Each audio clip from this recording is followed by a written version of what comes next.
Huh? What's that sound? Seems like it's coming from that bridge.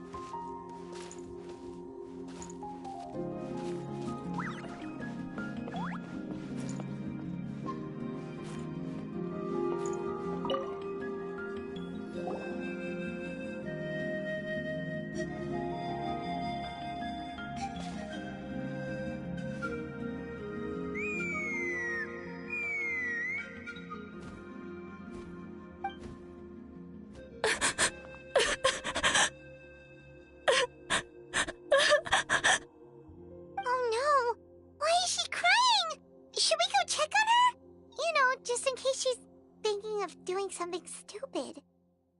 I'd leave her be. The warriors of the Flower Feather clan are a proud bunch who never show their vulnerability in public, even if they've gone wingless. Oh, Chaska? Good to see you again, Traveler and Paimon. Before we carry on, let's get a little further away before Koyer notices us.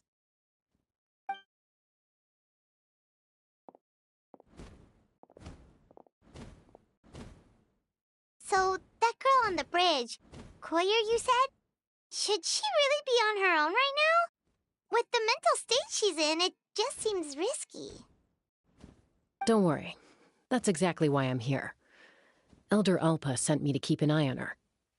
If she does attempt the unthinkable, I'll swoop in and catch her. I doubt it'll come to that, though. She's a fighter. A warrior, in fact. One who aimed for the sky. However despondent she might feel now, I'm confident she'll get through it. Well, in the Flower Feather clan, there's an elite flying squad made up of Kukasaur riders. But it's an extremely selective squad. To become a rider, you need to undergo a trial where you not only demonstrate mastery of the relevant skills, but also win the approval of the Kukasaurs. Very few candidates make it through the process. Koyer has spent years training for her most recent attempt, but unfortunately she didn't pass. So it's not hard to see why she's so upset. Sometimes, after multiple failed attempts to pass the flying tests and win the Kukasaur's approval, people get so disheartened that they give up on their dream to soar the skies. They resolve to quit trying for good. We call those people the wingless. From the tribe? What? No, of course not. They're still prized warriors. We have a saying, just as the Kukasaur treasures every feather on its body, so the tribe treasures each one of its children. This hits even harder in the wake of the war. All of our young warriors carry the future of our tribe on their shoulders. Besides, every Kukasaur falls from its nest before it learns to fly. It's practically a rite of passage. Likewise for the wingless, we always hold out hope that one day, when they're ready, they'll rekindle their dreams and keep trying. Until then, all we can do is quietly watch over them from a distance. Just like I'm doing now. Ah, okay. Paimon hopes she'll get back on her feet soon. Well, from the sound of her whistling, her confidence has been seriously shaken. No Kukasaur is going to respond to a call that sounds like that. Yeah, people from my tribe call to their saurian companions by whistling or blowing a horn. So it sounds like Koyer was trying to summon a Kukasaur to practice her flying. But the Kukasaurs are an even prouder bunch than our warriors. They would never respond to a lackluster whistle like that. First she failed the trial, and now she's struggling to even summon a Kukasaur. That's only going to hurt her confidence further. And getting trapped in that vicious circle is the kind of thing that'll make people go wingless.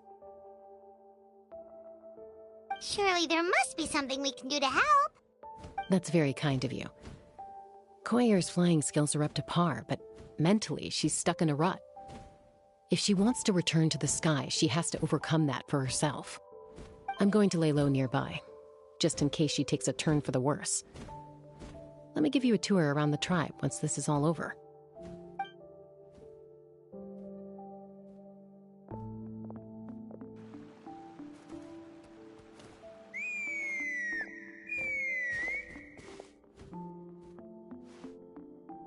Koyer still isn't giving up. Even though Chaska said that she has to do this by herself, Paimon can't help feeling like maybe we can nudge her in the right direction. What if we could get a Kukusaur to fly up to her? That might give her the confidence boost she needs.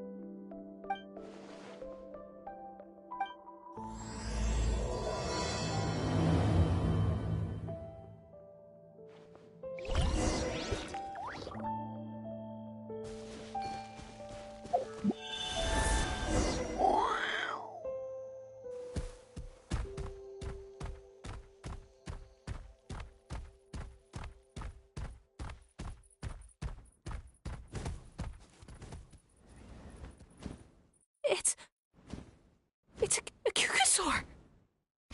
Oh my gosh! Is this really happening? I did it! I summoned one! I was beginning to think you'd all given up on me completely. Thank you. Oh, thank you!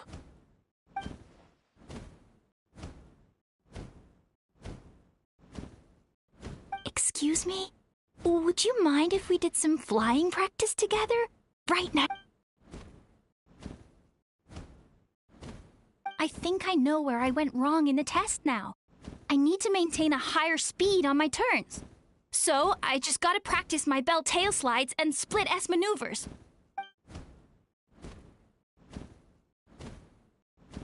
Also, I really want to try some stall turns and cobra maneuvers.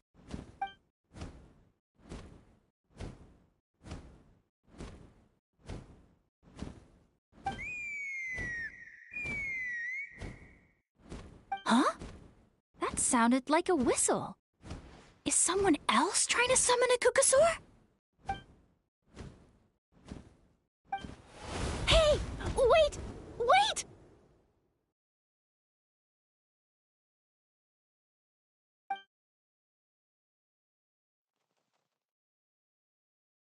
Do you think Koyer now? Let's go back to that bridge and check.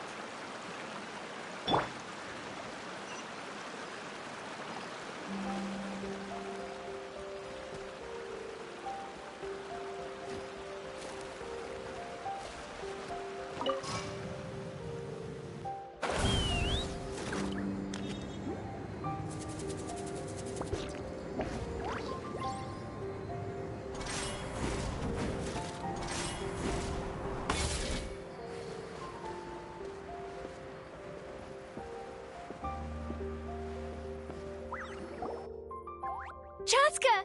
I summoned a Kukusaur! They do still respond to me after all! Although, unfortunately, someone else summoned it away again before I had a chance to go for a flight. Oh, really? That is unfortunate. But if you can do it once, you can do it again. Keep at it, and you'll pass the trial eventually. You're right. You know, I almost thought about giving up, but I'm glad I didn't. Hey, Chaska, how's Koyer doing? Huh? Who are you?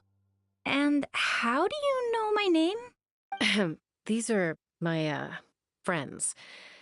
The Traveler and Paimon. You came up in conversation the other day because I was telling them about up-and-coming warriors in our tribe. Oh, the Traveler, huh?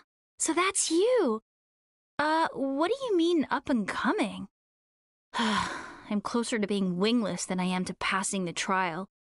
Anyway, we haven't met before, have we? You look so familiar somehow. Maybe you saw her in the stadium? Or anywhere, really. She's been all over Natlan lately, so it's not surprising that you've seen her around. If you say so. Koyer, Chaska.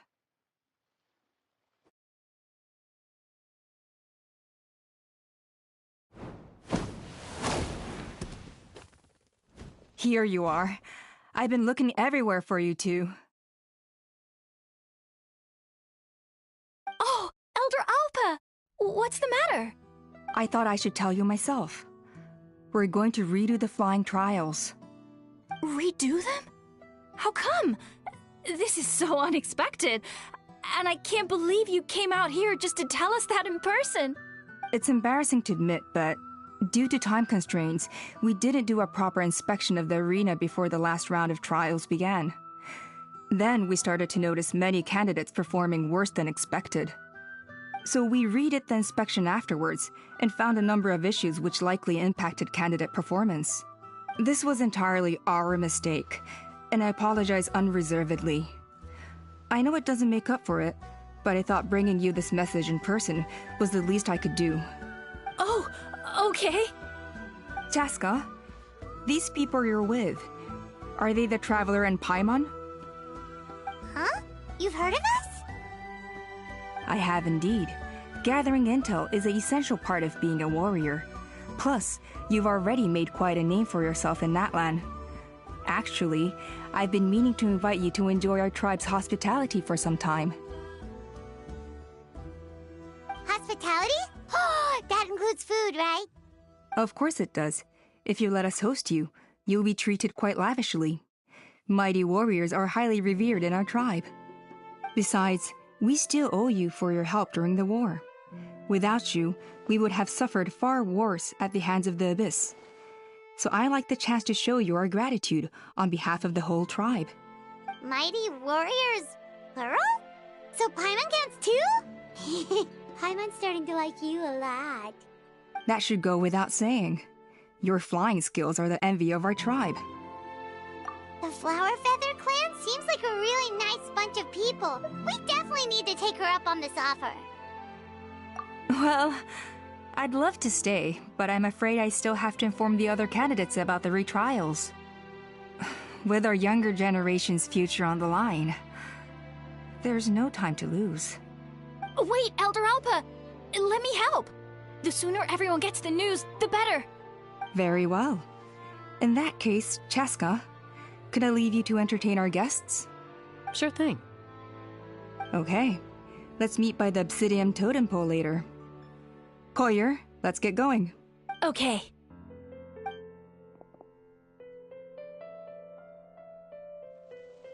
Alright. Shot. I'm just gonna come out and ask. That Kukasaur who responded to Koyer's call, that was your doing, wasn't it? I grew up with these creatures. I could tell something was off the second I saw it. Her whole demeanor seemed less like a Kukasaur and more like, well, you. So I figure you must have been pulling the strings somehow. She looked very flustered when Koyer asked for a ride, so I whistled to give her a chance to escape. And judging by the look on your face, that was a welcome intervention, huh? It's all right.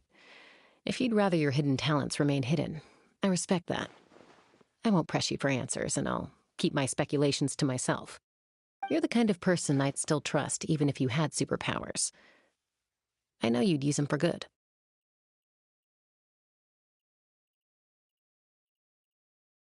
I think the ends justify the means in this case.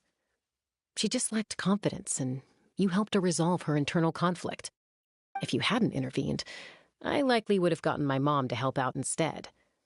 Although, having said that, there's a small chance she might have recognized her and seen through the whole thing. That would have done more harm than good. Yeah. Anyway, if you're free now, how about I give you that tour I promised?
gonna get you!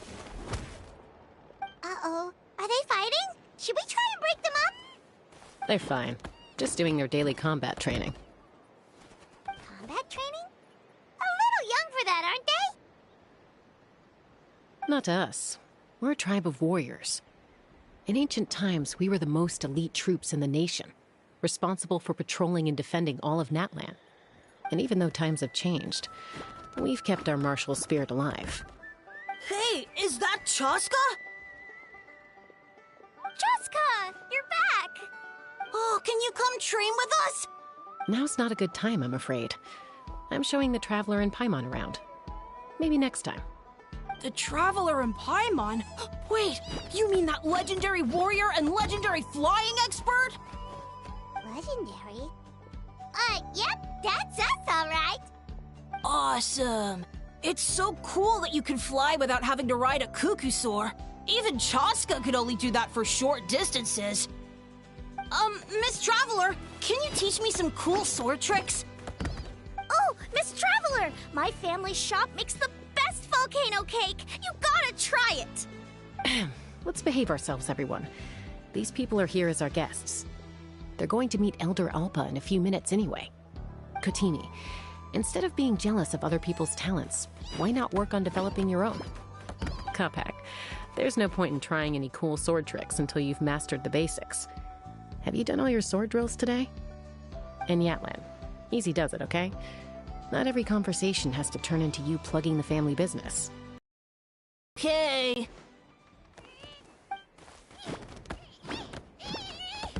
Sorry about those kids. They just got overexcited when they heard your name. Hope it didn't bother you too much.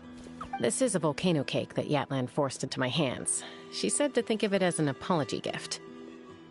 Whoa, it smells amazing! Traveler, you want some? That's good. Yatlan will be thrilled. By the way, Chaska, those kids really adore you. You're way better with them than Paimon expected. Paimon figured you'd be more... aloof, maybe? Aloof, huh? Well, to be fair, there was a period when I was like that. Around the time when I first joined the tribe. But it's a terrible attitude to have as a peacemaker. It tends to turn situations that could have had a peaceful resolution into a stalemate that can only be resolved by force. Yep, exactly. As long as other options are available, I try to avoid that at all costs. Someone once told me that peace imposed by force will crumble in a matter of days. But peace achieved through genuine dialogue actually benefits both sides, even if sometimes the parties are only willing to negotiate because they're both armed to the teeth. That's true. Hey, Chaska! Uncle Cusco knows you're back, and he's coming to get you. Oh, thanks. Traveler, Paimon, gotta dash. I'll meet you at the totem pole up ahead. You can't miss it. It sticks out like a sore thumb. Wait, are you running away? First rule of conflict resolution? Grab the fan and run before the you-know-what hits. Trust Chaska to make even running away sound cool. Sorry about this. Just stall him for me, okay? I'll explain everything later.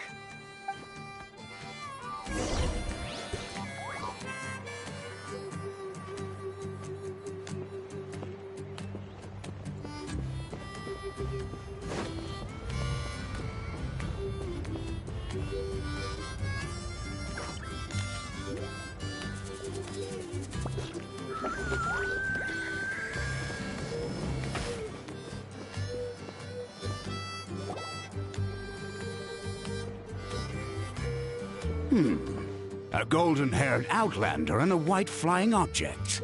You must be the Traveler and Paimon. I heard Chaska was with you, but I suppose she's run away again, has she? Sorry, who are you? Who am I? Huh, only her father. She's supposed to go for a checkup every 3 months to see how her abyss condition is doing. We both agreed on it. But she's already missed 3 checkups this year. That's 3 out of 4. Yes. She got exposed to abyssal energy as a young child. Then her birth parents abandoned her. It's lucky those wild cuckoosaurs found her when they did, or she wouldn't have made it.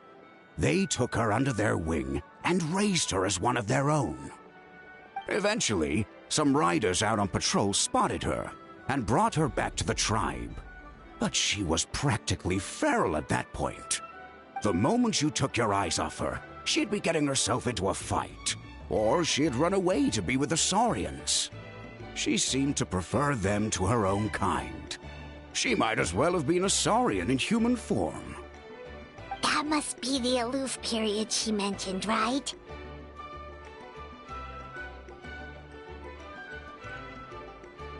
We later discovered that her exposure to the abyss had planted seeds of conflict in her heart. So, we started trying to bring it under control. But ultimately, she's the only one who can control it. Anyway, she's much more human these days. Yeah, don't worry about her. She seems pretty stable to Paimon. She's probably only avoiding the checkups because she thinks it'll stop you guys from worrying about her. Yes, I'm well aware of that. She knows she needs to be careful. If her condition ever took a turn for the worse, she wouldn't be brushing it aside like this. It's just, every checkup she's been to, they find new cuts and bruises. Nothing to do with the abyss, of course. Oh no, that's all fine.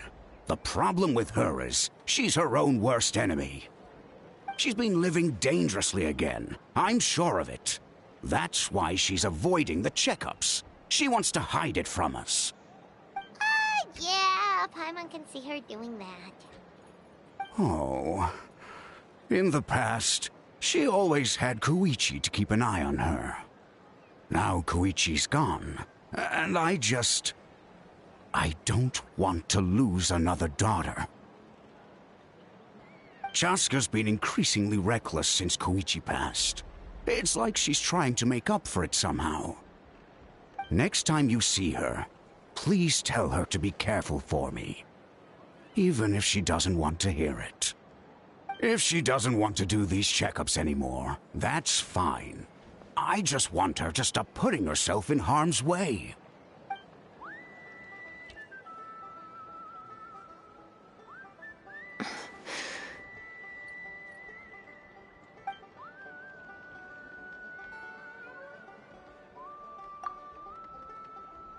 Whoa, where did the time go? We should be back up with Chaska before it gets any later.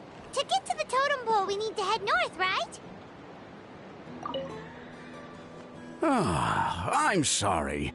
I didn't mean to keep you so long. I don't get to talk about my daughters much.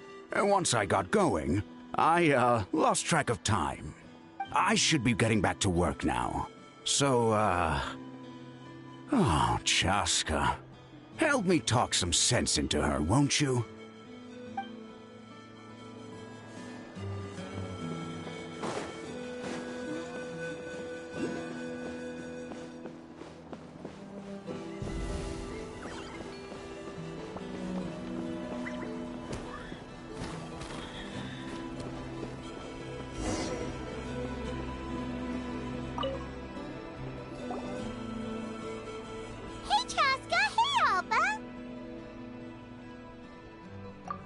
It's all right. I bet my dad talked your heads off, huh? What did he say?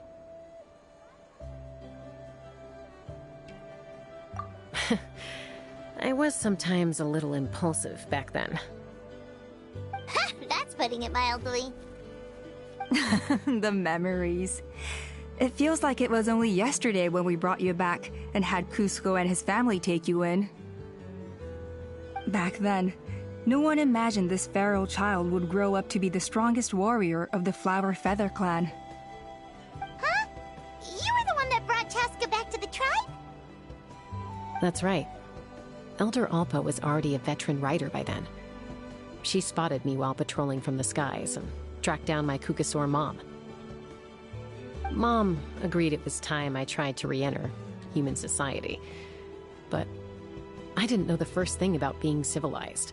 I clashed with everyone who had to deal with me. And look at you now. renowned throughout the land as a peacemaker. How time flies. When the day comes, it will be up to you to look after our tribe and our flying squad.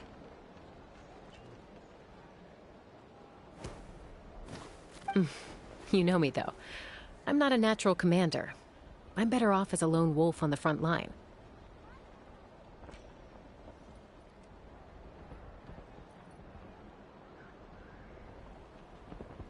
So, stick it out at least a few more years, okay? Give Koyer and the others time to come into their own.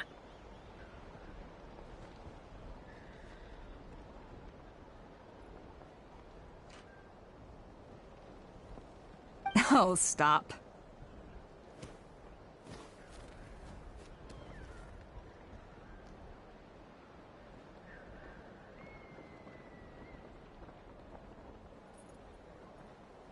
Wait, so isn't the leader just the strongest warrior in the tribe?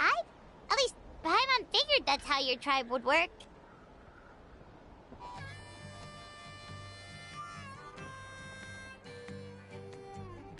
Strength is certainly a core tenet in the Flower Feather clan. But strength means far more than martial prowess alone. If it all came down to individual strength, I'd struggle to call myself a warrior, let alone a member of the flying squad. Any fighter in the tribe could take me down. Well, sorry to disappoint you. It was something I aspired to at one point. So much so that I went adventuring in the Cinder City, Natlan, to try and prove myself. But it was foolish of me. I wasn't ready. I came back empty-handed and seriously injured. The fact that I survived was something, I suppose. But after that, I never seriously considered myself a strong fighter. And yet, you still managed to become the leader of the flying squad, thanks to your experience and determination. All while battling those old injuries. Don't you think that's a display of strength in its own right? Let's shelve this discussion for now. Traveler, Paimon, there are some simple refreshments on the table. Please help yourselves. Yes! Paimon was waiting for that part! They were for the snack stomach. The refreshment stomach still has plenty of space. Paimon is so full. Well, if you're enjoying our hospitality, feel free to stay with us as long as you like. Elder Alba? Something's come up.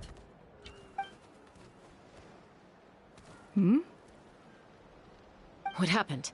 Is it serious? Shall I deal with it? It's... Some merchants showed up, not from our tribe. They said they're here to discuss some potential collaboration with us. Why now? This is terrible timing. There are a few wingless that we haven't managed to reach yet, and we still haven't inspected the retrial arena. Let me handle the other errands while you meet with the merchants. You shouldn't be trying to do everything at your age. You should help too. Seems only fair after all that food we ate. Huh. Well, much obliged. Chaska, the remaining wingless are all people you know. Let's see. Pishika now manages the floating target balloons.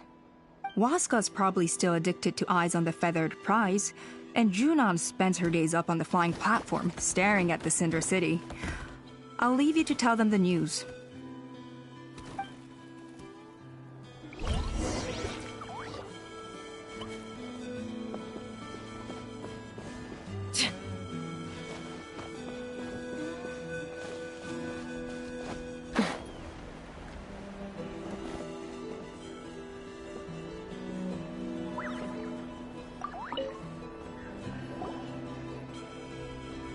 Are you sure you don't want to reconsider, Pashika?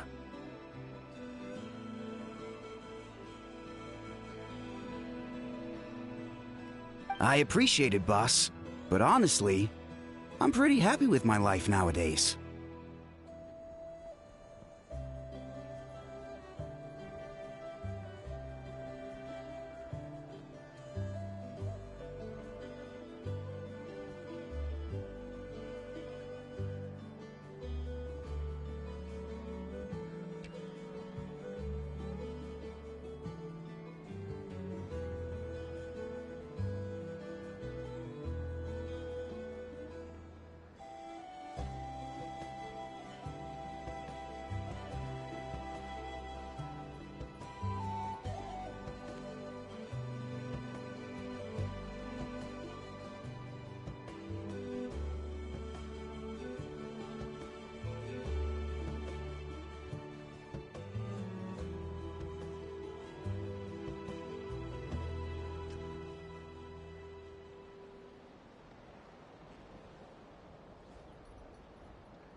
Pashika, they're redoing the flying trials.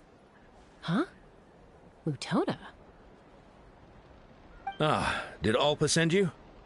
I was just telling Pashika the news, actually. The way things are with the tribe these days? I mean, you don't need me to tell you. This here is no future for a seasoned warrior like you. Ah, come on, boss. Do you have any idea how long it's been? I've been wingless for years now. I'm not cut out for that anymore. Of course, I'll do my part if we ever need to defend the tribe. But there's really no point in me trying out for the flying squad now. I've already made my peace with it. Not everyone has what it takes to return to the sky after going wingless. Elder Alpa's perseverance is something else. And it's okay if I'm not destined for greatness. I might not have the Kukasaur's approval, but with my hot air balloons, I can still reach the skies. Handling these balloons every day, seeing how the customers react, the looks on their faces, that's enough for me.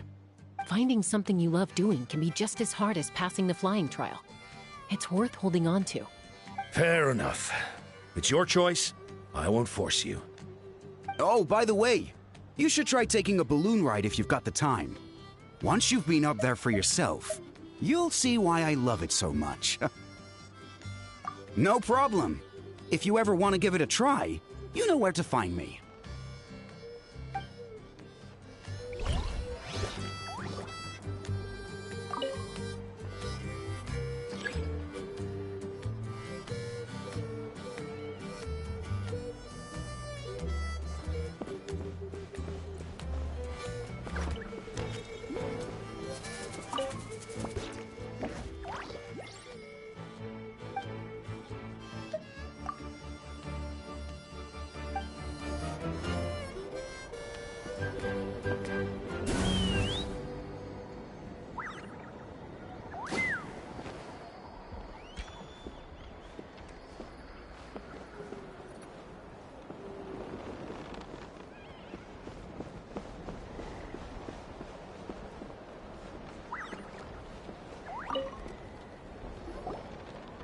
A retrial?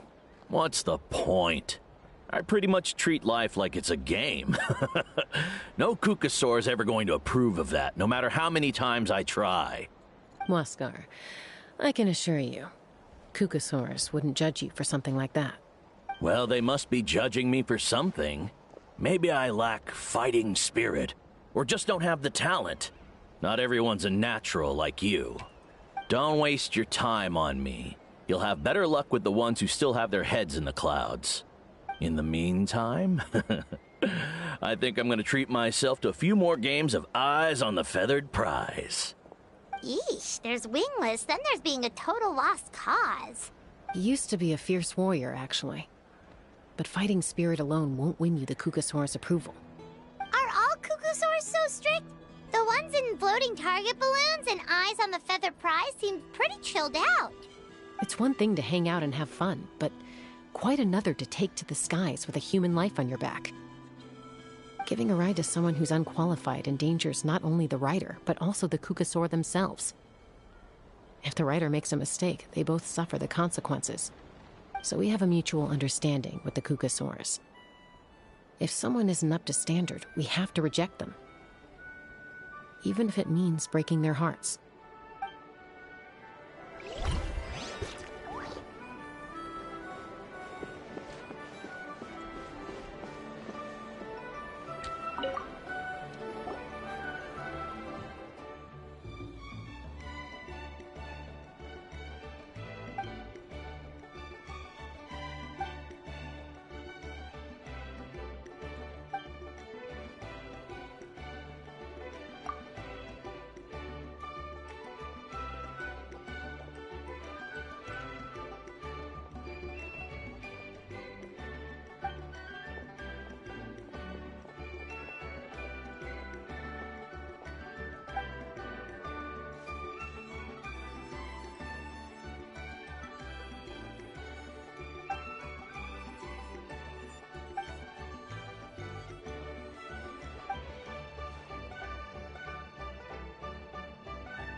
Ooh, shiny. It's so pretty.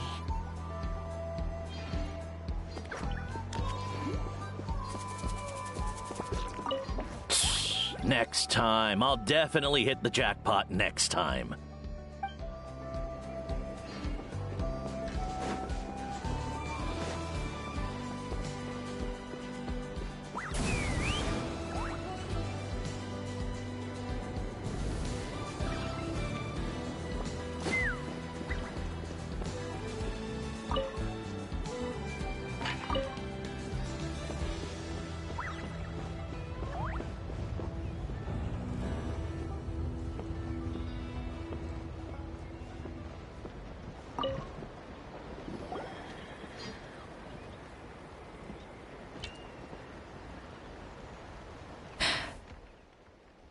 Hey, Junan. Gazing out at Natlan again, huh?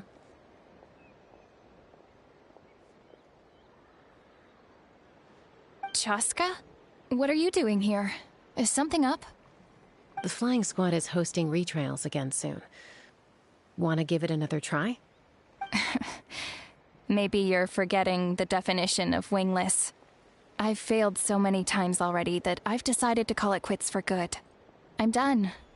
Elder Alpa always goes out of her way to come and tell me when a new trial is coming up, and it's nice of her to think of me. But nothing's gonna change. I'm not going to suddenly pass just because they're holding another trial. They're making some big changes to the arena this time, so the flying experience should be smoother than before. Koyer's gonna try again. No, forget it. If I was genuinely good enough to make the squad, the location shouldn't affect my chances. A true rider can fly confidently whatever the conditions, like you and Elder Alpa. Junan! They're redoing the... Huh? Chaska and the Traveler. You're already here. I guess they told you already then. Come on, let's go train together. I'm gonna sit this one out. What? Why? But you've always looked up to Elder Alpa. She went wingless after her injury and spent years drifting, but even she came back and made it in the end. If she can do it, why can't you? I mean, I don't have that kind of perseverance. And besides, the last thing I want to do is fail in front of her yet again. Oh, come on. You know you don't need to worry about that. Alright, well, how about we just treat this as you being my mentor? Then will you train with me? I mean... Enough umming and ahhing. Let's just get up in the air and figure it out as we go. Wait! Hold on, slow down! I can't keep up! Well, that's one way to do it. They've been best friends since they were kids. If anyone knows how to get Junan out of a rut, it's Koyer. You helped Koyer deal with her internal conflict, and now she's done the same for someone else. You know, people often talk about how one conflict leads to another and so on. But sometimes in life, things spiral in a good direction instead.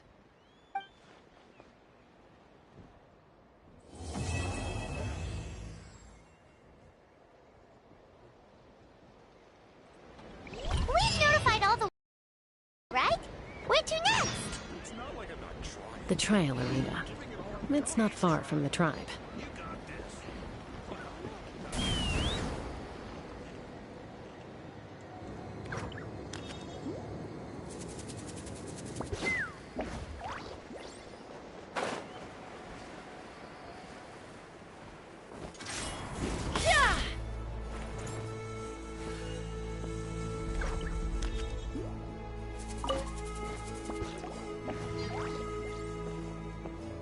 Oh, hey there, Chaska. Did Elder Alpa send you? Yeah, she's got other things on her plate right now. How are things looking here? Well, the inspection revealed numerous blockages all over the trial arena. It looks like they're the result of ley line disorders caused by repeat abyss invasions. Theoretically, we just need to clear those obstacles, and the arena will fill up with gaseous phlogiston again. But that's proving difficult to achieve in practice, for all sorts of reasons. Why don't you head on down and check things out for yourself? Feel free to ask the staff for more details.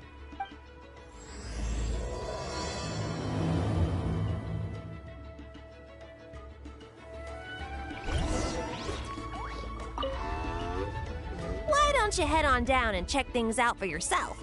Feel free to ask the staff for more details.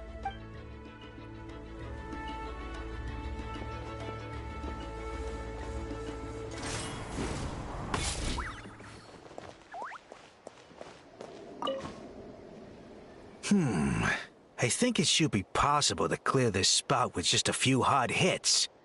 But there are signs of strange life in here. Meddling with it might be dangerous.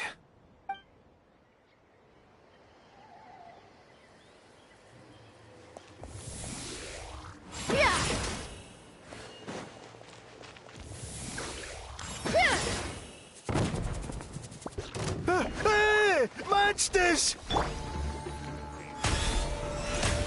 May I present?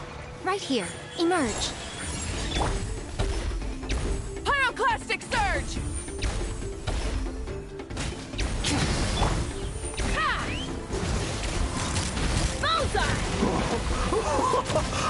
I thought I was done for. Oh, this spout should be good now. Thank you very much.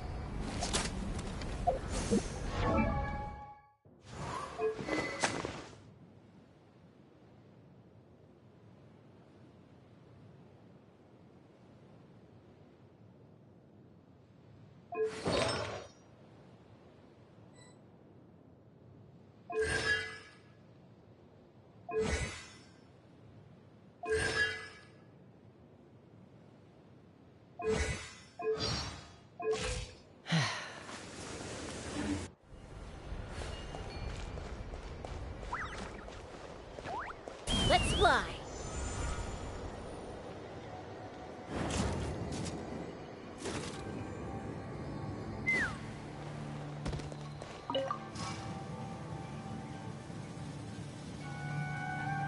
Take me up!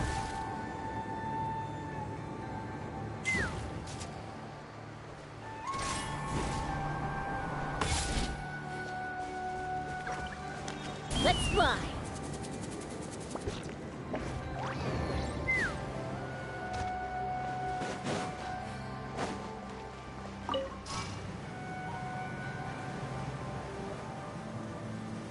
Take me up!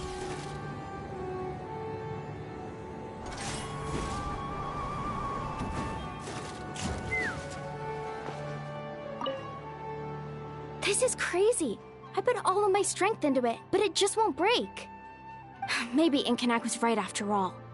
If a stable structure is formed inside the solid phlogiston, I'll need to hit all the weak spots at the same time to break it. But how am I supposed to do that?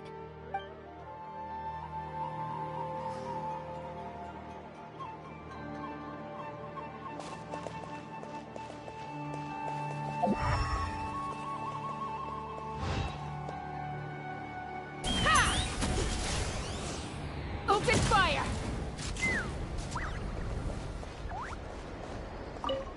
Ah, so that's how you do it. Amazing!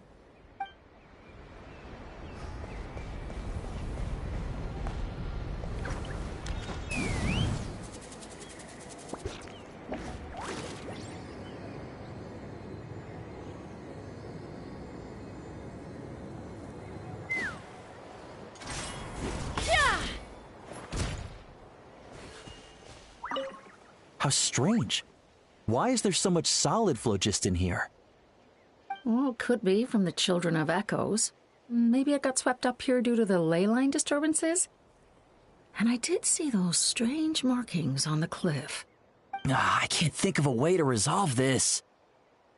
Short of going all the way to the Children of Echoes to borrow it to Petlisaur.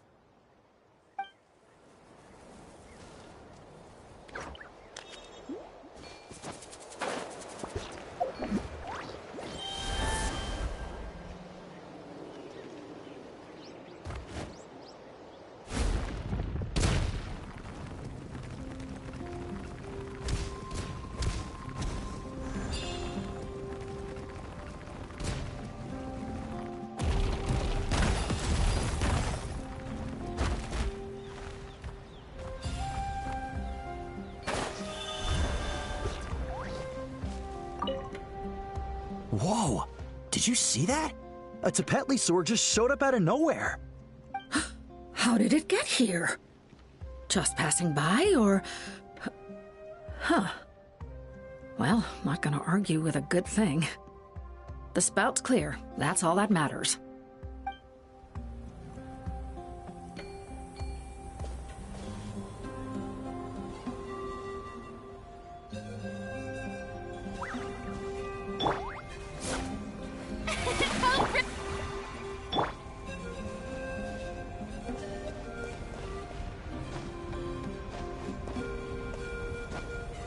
Let's fly.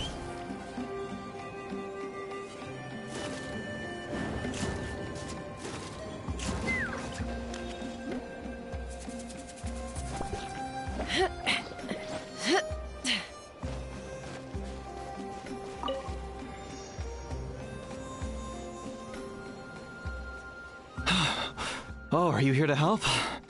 Thank goodness. There's no way I could do all this by myself. So the blockage here has to be cleared using a special bomb, but carrying explosives up that steep slope would be a recipe for disaster. If I dropped it or slipped and fell, I'd be blown to bits in an instant. So, my plan was to transport the bomb to the other side, then send it over in a hot air balloon. All I need now is for someone else to strike the balloon at the right moment, dropping the payload right on top of the spout, and problem solved. What do you think? Simple enough, right?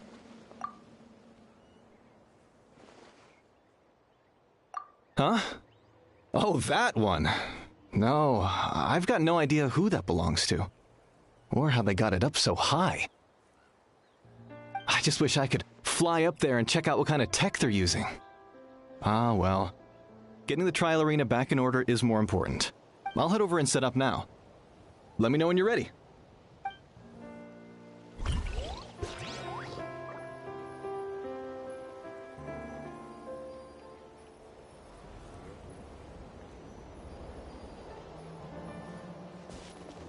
All right!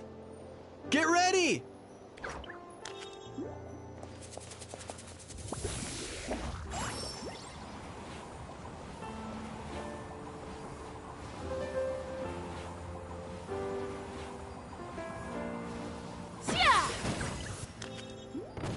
The gaseous phlogiston is being replenished. Looks like all the spouts have been unblocked. Let's head back up.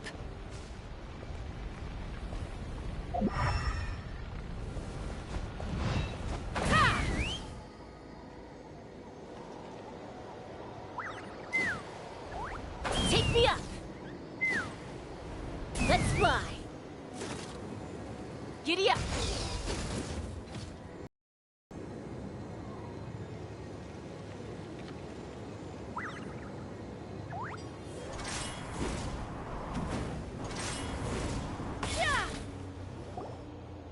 Wow, you took care of everything in no time at all.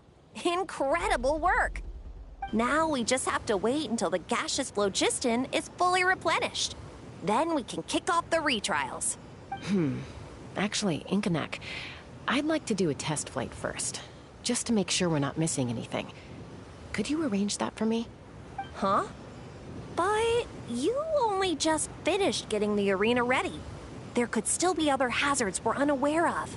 All the more reason to have me test it out. Think of it as another inspection. I guess you're right. With your flying skills, you won't be in any serious danger, even if there are hazards we overlooked. The conditions in this area seem a little unstable, but a test flight is the only way to catch any lingering issues. All right, I'll get things set up for you. Just let me know when you're ready.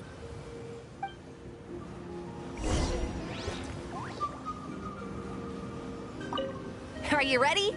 This should be a piece of cake for Chaska, but still, try to be careful. All right, then spread your wings and fly.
Giddy up!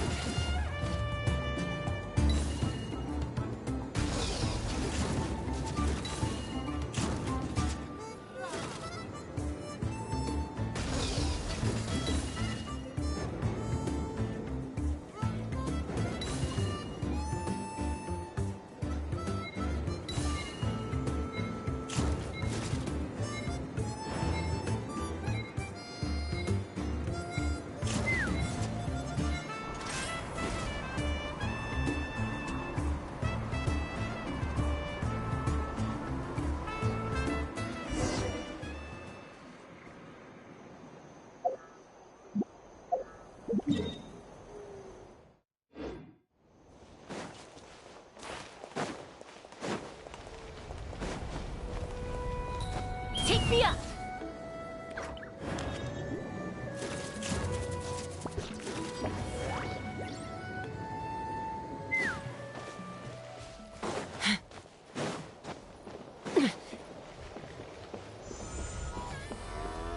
Are you ready? This should be a piece of cake for... All right, then spread your wings and...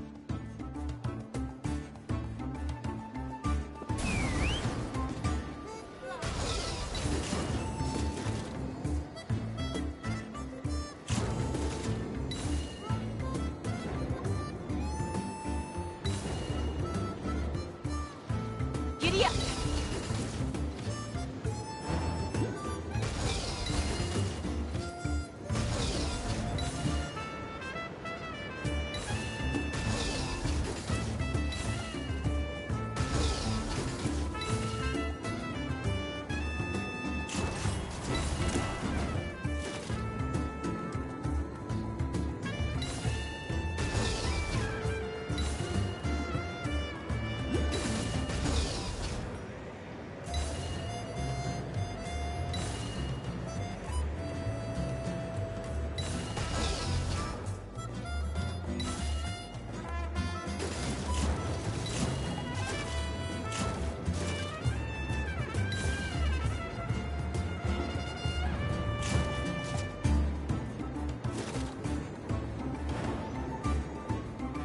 Giddy up!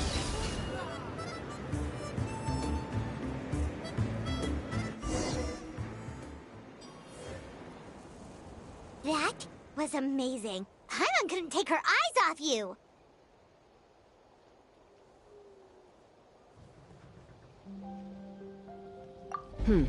No, nothing major. Give it a few days, and we should be able to conduct the trials. Help! Help me! You're from the Flower Feather clan, right? Please, come quick, you've got to help us! Catch your breath first. What's the situation? We got attacked by a Kukusaur. My friends are still stranded in the middle of the road with the goods we were transporting. Please, I'm begging you, save them! Huh? Are Kukusaurs really that aggressive? Do they usually attack groups of people unprovoked? Not in my experience, but there are exceptions to every rule. Let's go check it out.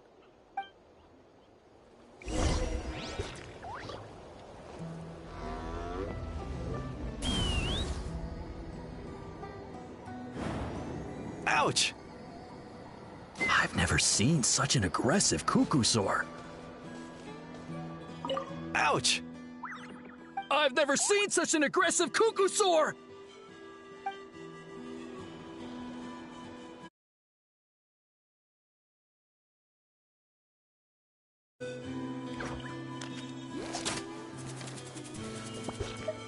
Ouch!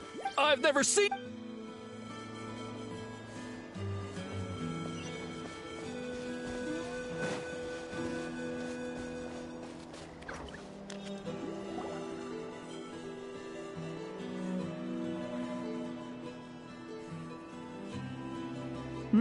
Chaska?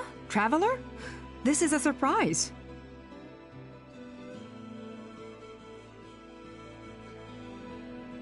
Elder Alpa? Huh.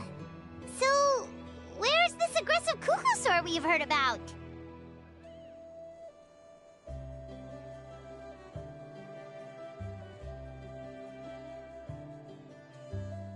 Already flew away.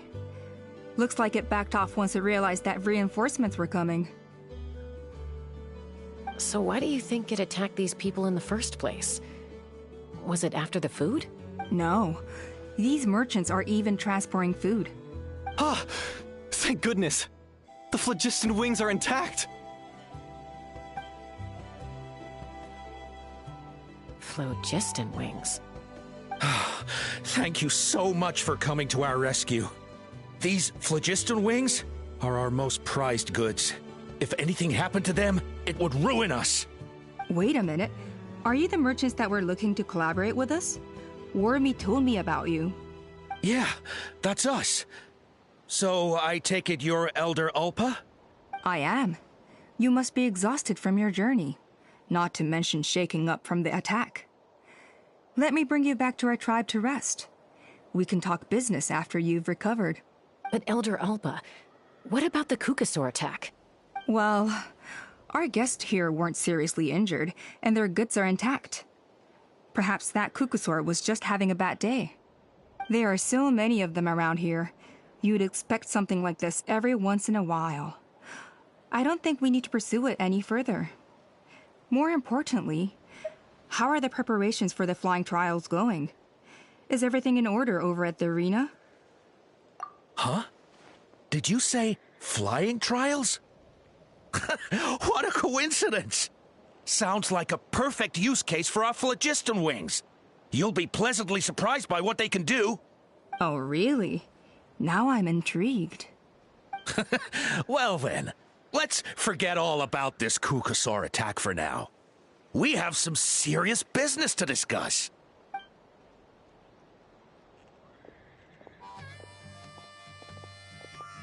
Huh?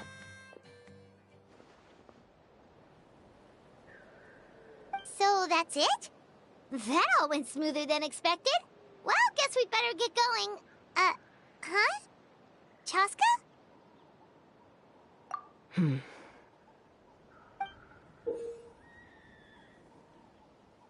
A blood-stained feather.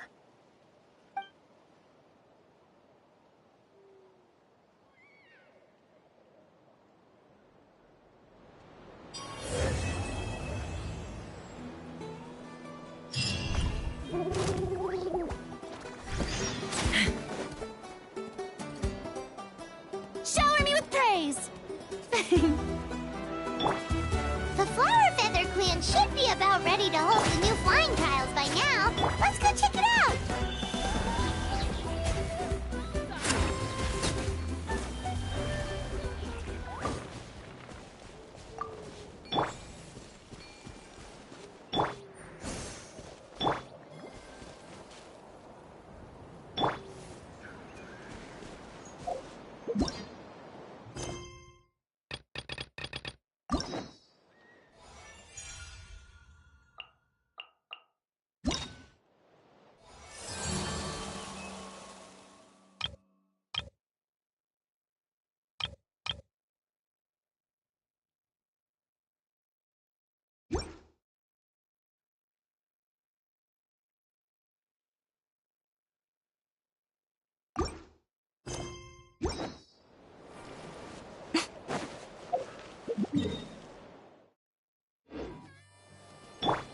Take me up!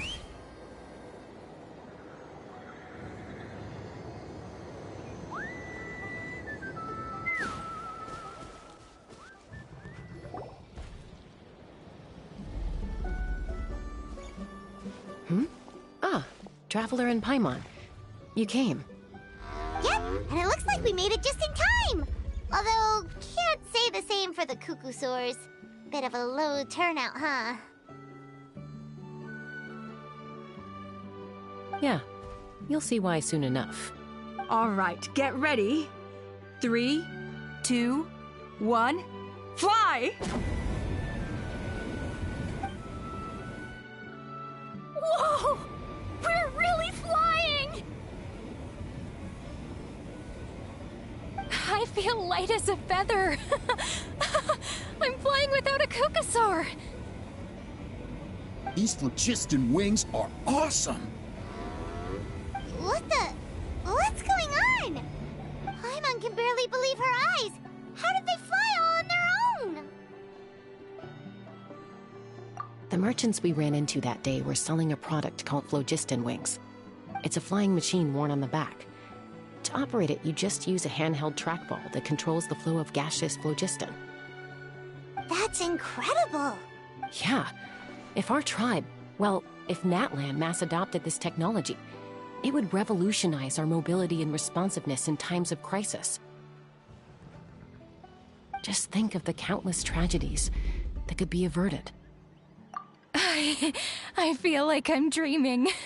Did I really just fly on my own without the help of a Kukasaur?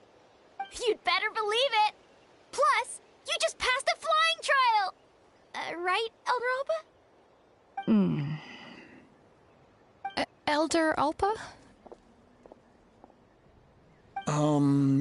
Should this really count as a pass? If we did the trial using phlogiston wings? Why not? The scoring rubric is about flying performance. It doesn't specifically say you have to ride a Kukasaur, does it? Yeah, maybe, but... I mean, even Chaska had to ride a Kukasaur in a trial, right? And the whole point of the trial is to test both your flying technique and your ability to work with a Saurian companion. Well, if we can fly by ourselves, maybe we don't need to test the ladder anymore.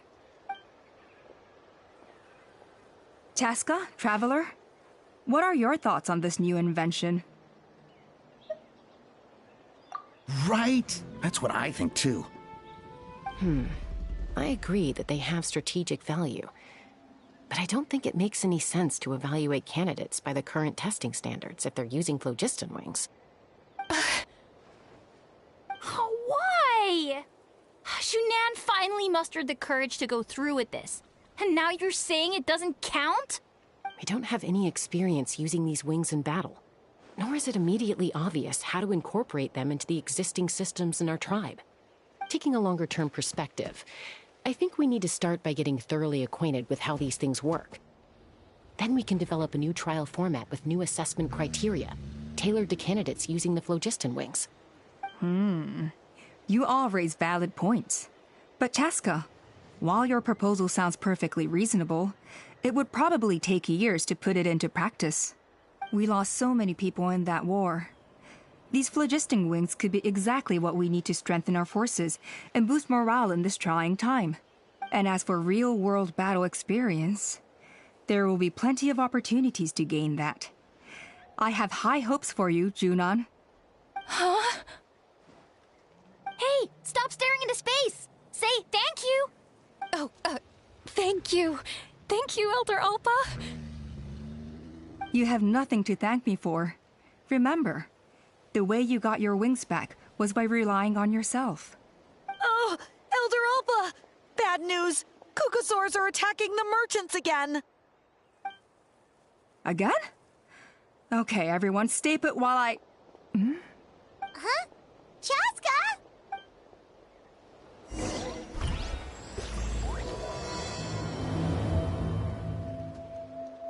Why did Chaska rush off like that? And then Elder Alpa and the others too? Anyway, let's go see...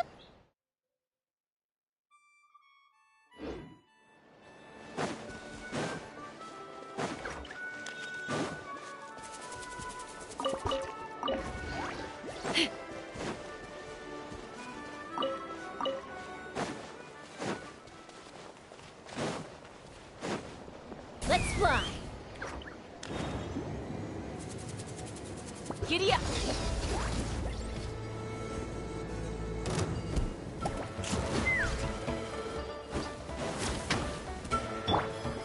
May I present? Right now. Emerge. Right now. Rise with the sun! Take me up! Locked on!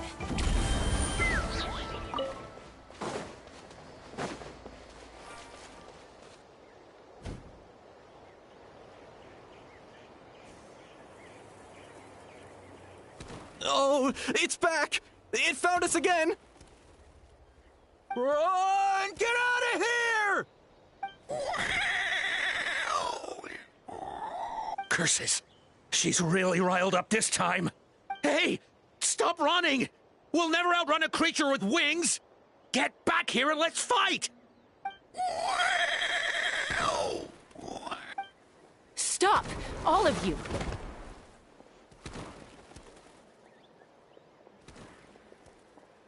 Chaska! Oh, wonderful! Quick, get rid of that thing!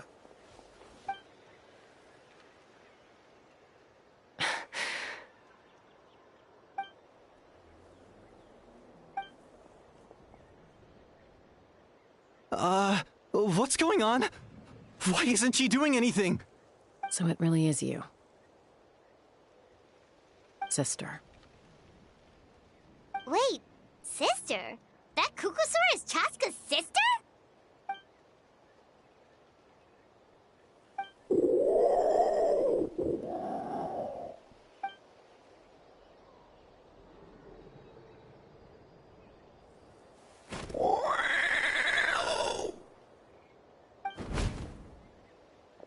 Koya, wait! Is Chaska gonna be okay? Should we go check on her?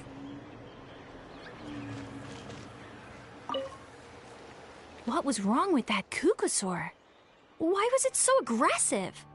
If we just let it escape back into the wild, who's to say it won't attack again?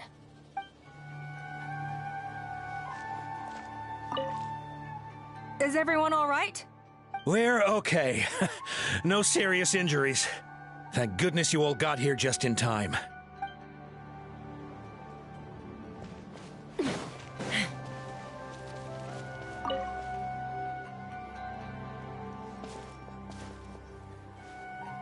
Chaska, are you okay? I'm fine. Sorry for making you worry. No point. She's an expert at hiding her tracks.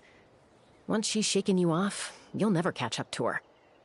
At least, I always used to lose to her at hide-and-seek when we were kids.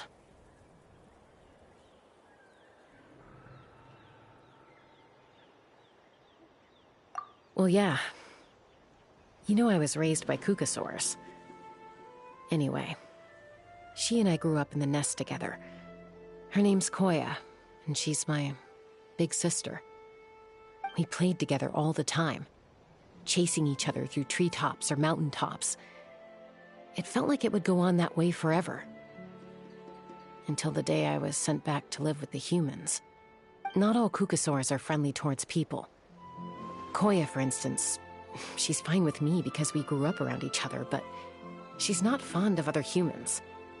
When Mom decided to send me away, Koya strongly protested, and after I left, she became more and more reluctant to interact with humans.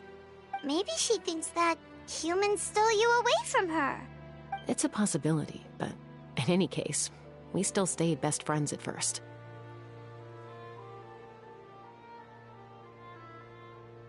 I had a hard time adjusting to life in the tribe. So whenever something went wrong, I'd run off into the wild and vent to Koya. Ah, so that's what Uncle Cusco was talking about. He said you seemed to prefer hanging out with Saurians to your own kind back then. Yeah, I did. But then, gradually, everything changed. With a new mom and dad, a new tribe, and Koichi, I started getting curious about these humans. I made an effort to understand their behavior. The more time I spent with them, the less I spent with Koya. And then, one day, it was Koya's turn to leave the nest. She sought me out and asked if I was willing to leave the tribe and go live in the wilderness with her. As far as I can remember, that was the first time she ever approached a human settlement on purpose. So, how did you answer her? Well, I wouldn't be standing here talking to you if I'd said yes. No, I was torn. On the one hand, I'd already made up my mind to embrace my new family and accept my human identity. But I also knew that Koya wasn't a fan of humans, and I didn't want to disappoint her. She took my hesitation as an answer. She saw it as a personal betrayal, threw a huge fit, and then flew off. We hadn't seen each other since, well, until today. Not for a lack of trying, though. I tried asking Mom where Koya's new nest was so I could talk things out with her. But Koya had already asked Mom not to tell me where she'd moved to. It must be hard for Mom, being stuck between her two daughters. So I didn't press the issue. And I didn't go looking for her. If things carry on like this, I need to make sure I find her before anyone else. Even if she doesn't want to see me. For now, let's bring the wounded back to the tribe. And see what Mutota and Elder Alba have in mind.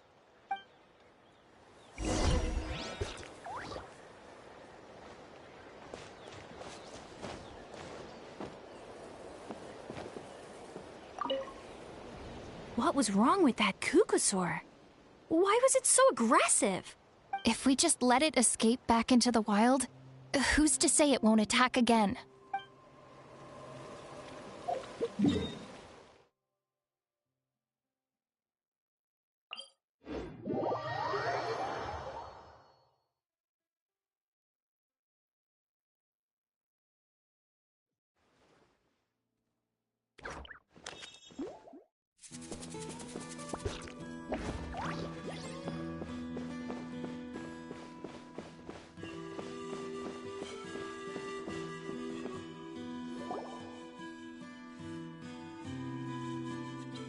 So, I hear there's been another Kukusaur attack.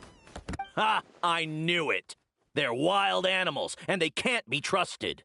Hey, show a little respect. The Kukusaurs are our partners. Maybe in the flying squad, but they don't give a hoot about the rest of us. Well, now that we have the phlogiston wings, do we even need the Kukusaurs anymore? Are you kidding? How are we supposed to without them? I didn't mean it like that. Huh? Protect our tribe? Or are you just scared that your precious flying squad will lose its prestigious position? You take that back! Things are changing so quickly. Chaska, there's a conflict emerging there. Aren't you going to nip it in the bud? The whole tribe's talking about this now. Breaking up a single fight won't solve anything. The real source of conflict here is the phlogiston wings. And what happened with Koya. On any other day, people would just brush this attack aside. After all, clashes between wild Kukusaurs and humans are no more common than those between people. But now that the phlogiston wings have entered the equation, it's sparked a debate over whether our tribe needs the Kukusaurs at all. I worry that we risk repeating the mistakes of the Cinder City. Back then, Lord Ochkan's hatred of the Saurians nearly destroyed the peace forged by the Pyro Archon. Chaska, to prevent things from deteriorating further, I'd like to task you with restoring peace to the tribe. I will. Traveler, you've already done so much for Natlan, and the Flower Feather clan has no right to ask more of you. But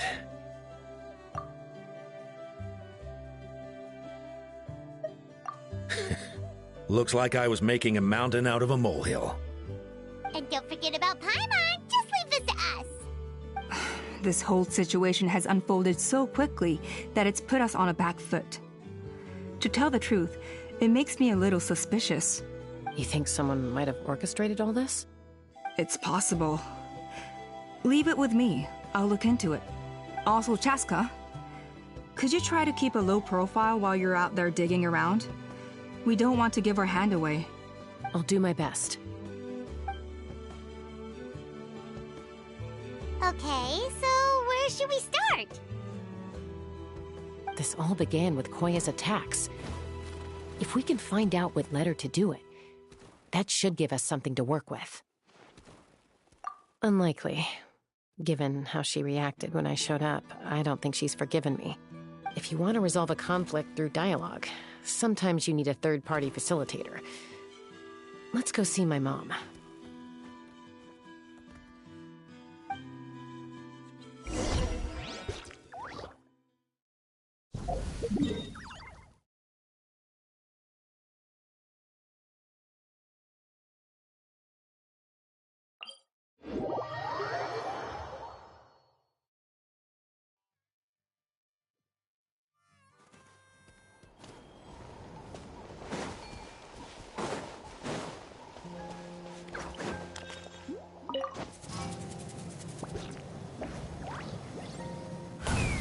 Let's fly!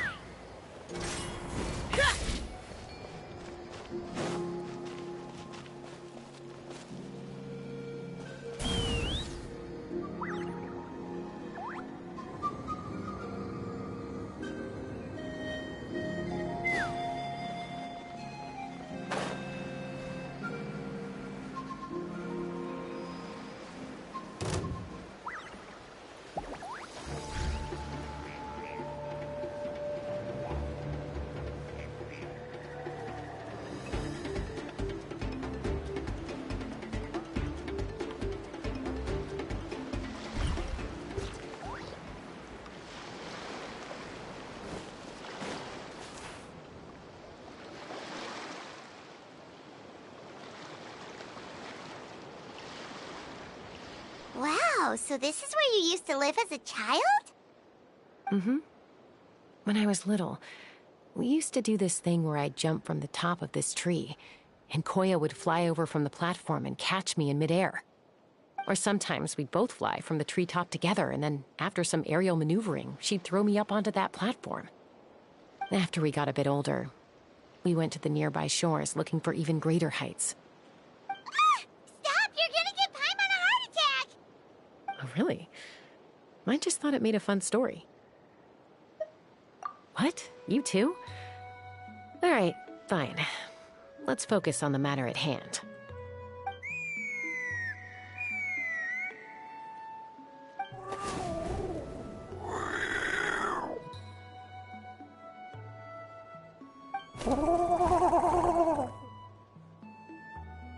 Hey, Mama Bird. I'm back. My last visit was only a week ago, wasn't it? See? I visit you more than I visit Papa Cusco. I brought a couple of friends with me. These are the Traveler and Paimon. Traveler, Paimon, this is my mom. Her name is Chimpu. In the human tongue, anyway.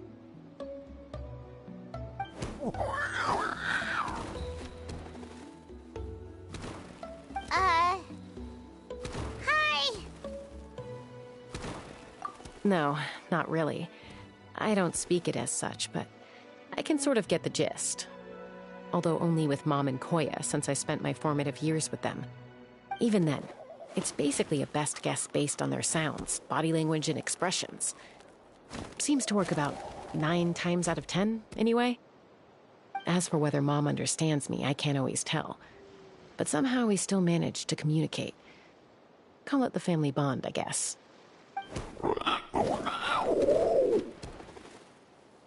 Don't worry. I'm doing well, but I think Koya might be in some trouble.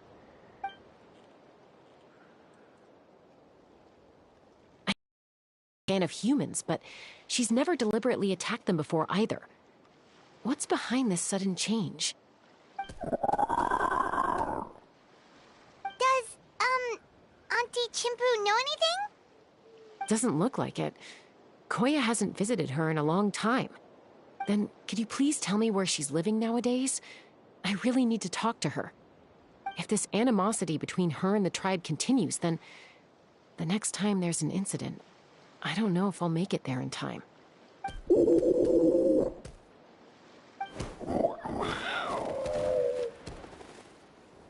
She said she'll take us there. Thank you, Mom.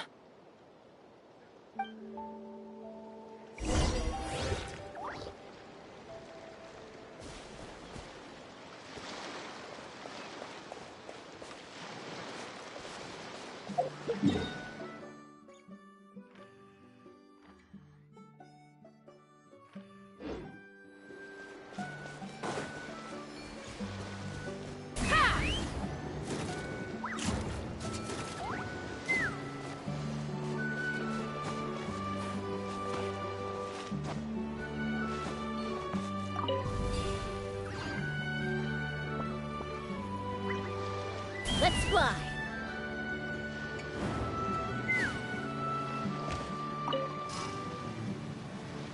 Take me up!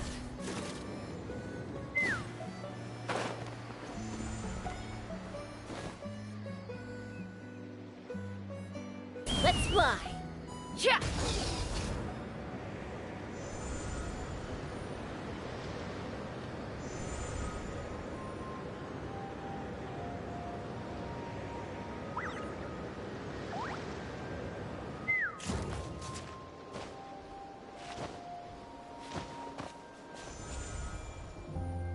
me up!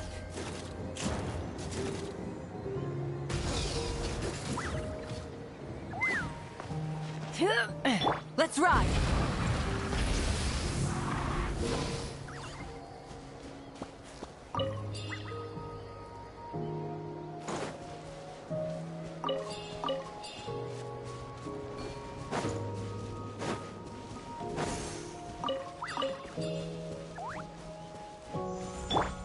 Let's fly!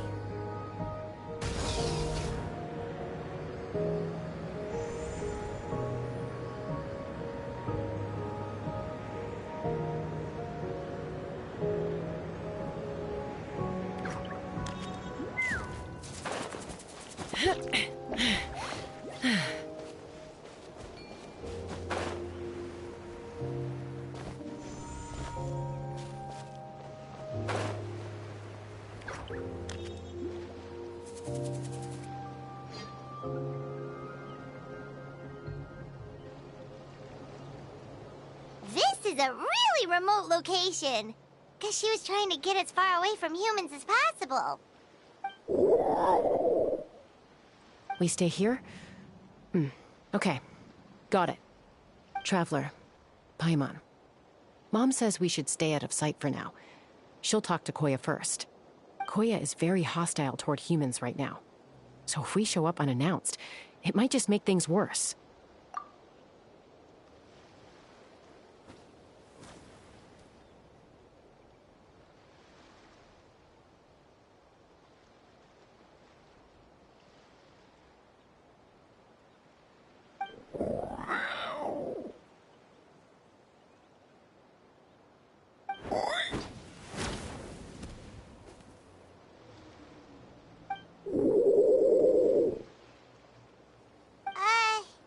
Any idea what they're saying?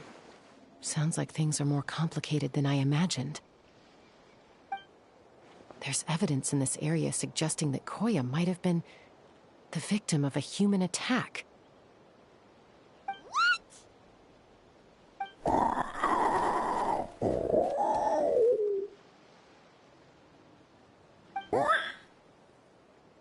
No! It's Chime, Koya's child. The attackers kidnapped her. They came over the sea, under the cover of night, and they took Chime. What the heck? Who would do such a thing? I searched day and night, and finally found them.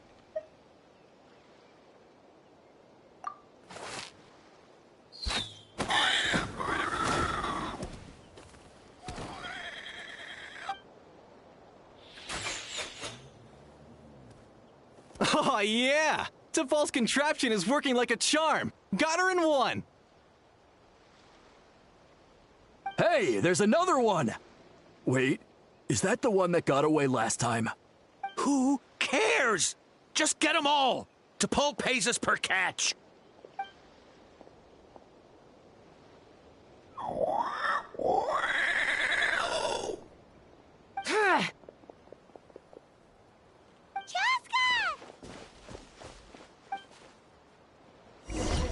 Chaska?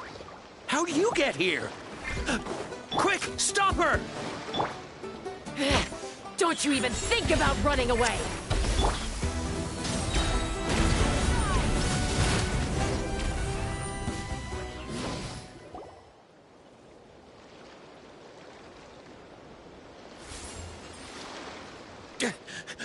Don't come any closer, or I'll...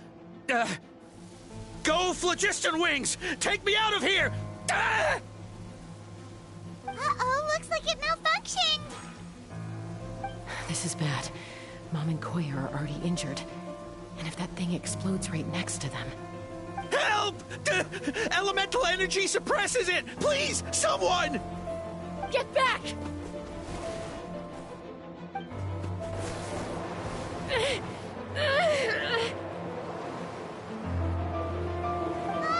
It's still going, and it's getting worse. Guess we need a more permanent solution. All right then.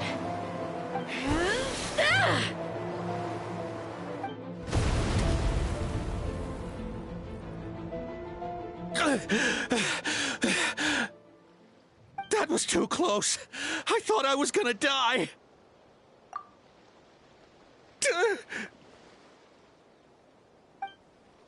Answer us honestly. Were you the ones who attacked Koya before?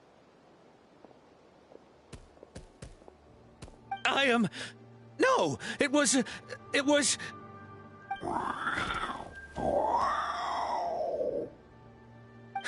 Well, she says it was you. Just tell me, who sent you here? It was T'Pol. He told us to catch all the wild Kukasaurs we can find. And he also said that this Kukasaur has become a thorn in his side, so it needs dealing with urgently. T'Pol? Huh. Sounds familiar. But where from? Well, he tends to send his orders in writing. He pretty much never communicates with us in person. When he does, he wears a mask to hide his face. And whenever we trade Kukasaurs for phlogiston wings, we deal with his henchmen. So you didn't even make those wings? All we did was slap some labels on them and transport them over here, to make them look like they're imported. To make it harder to trace their origins. I don't know, honest! Well, that's mighty convenient, huh? What about if I held a gun to your head? Would that change your answer? No need. I'm sorry. I'll tell you everything I know. T'Pol doesn't tell us much, but he always stresses that he wants them alive. So that gives us some clues. This is just a best guess, of course, but we suspect that the gaseous phlogiston stored in the trackballs is drawn directly from the Kukasaurs. What?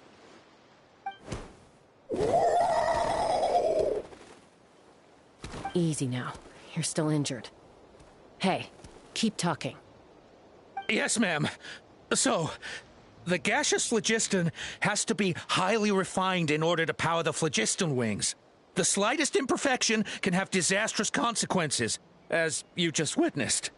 But the Kukasaurs have a natural ability to process gaseous phlogiston. So, if you use them as an intermediary, then... That's enough. So the Kukasaurs you took, where are they now? T'Pol should have them. But no one knows where he's based, apart from him and his henchmen. We've tried looking for it ourselves, even followed them a few times. But we always end up losing track of them. Random thought. Maybe they're hiding up in the sky?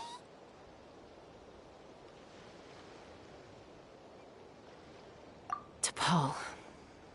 T'Pol. I'm sure I've heard that name. Maybe it was... Jaska, Traveler!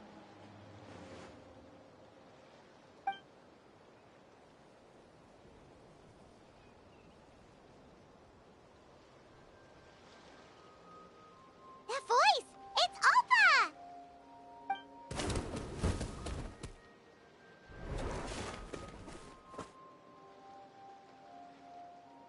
Elder Alba? What brings you all the way out here? Well, I was patrolling nearby when I heard the sound of an explosion. What's going on?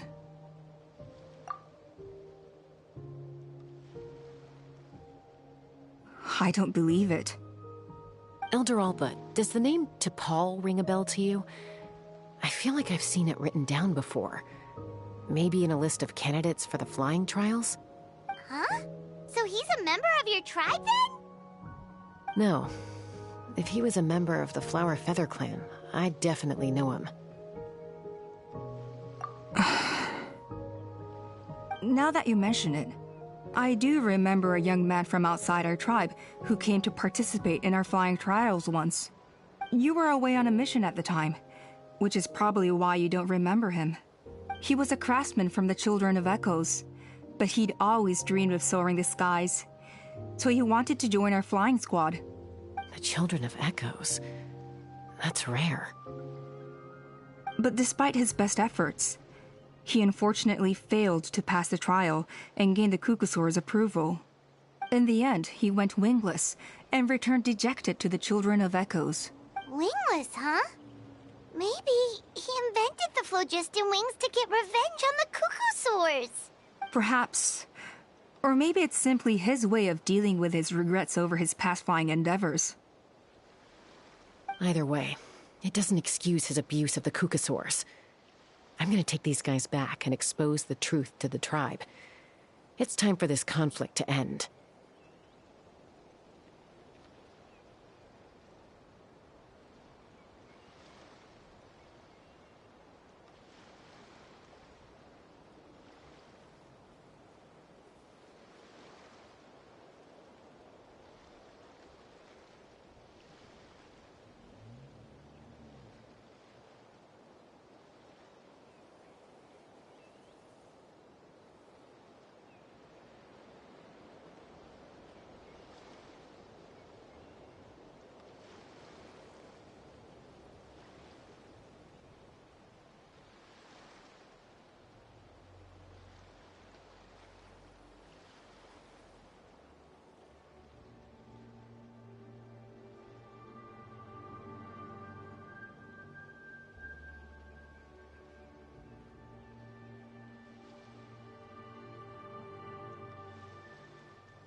Easy, Chaska.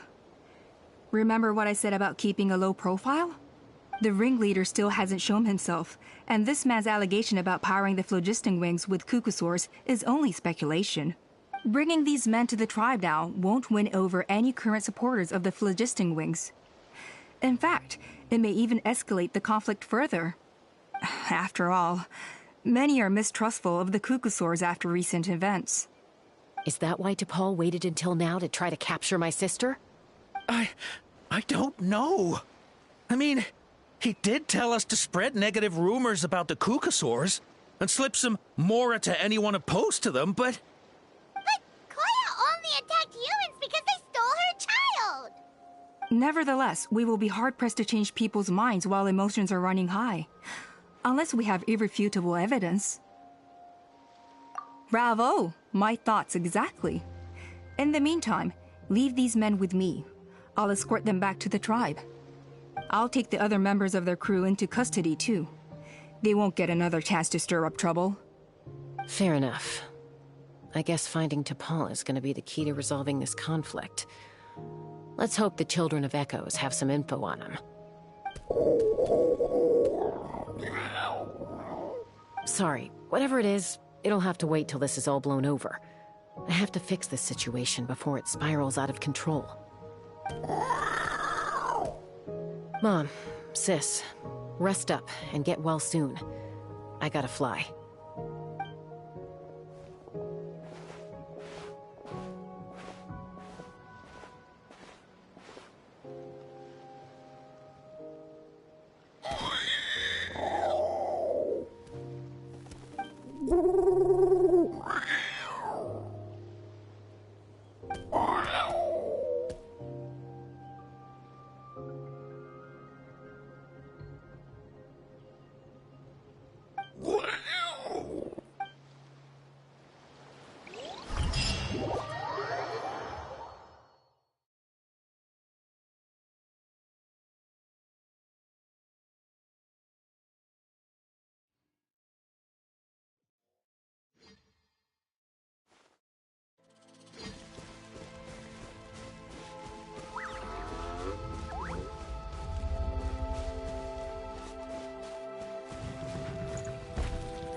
Let's start by talking to someone we know.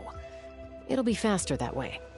At this time and place, I'll bet the easiest person to find is... Wakey, wakey, Shilonen!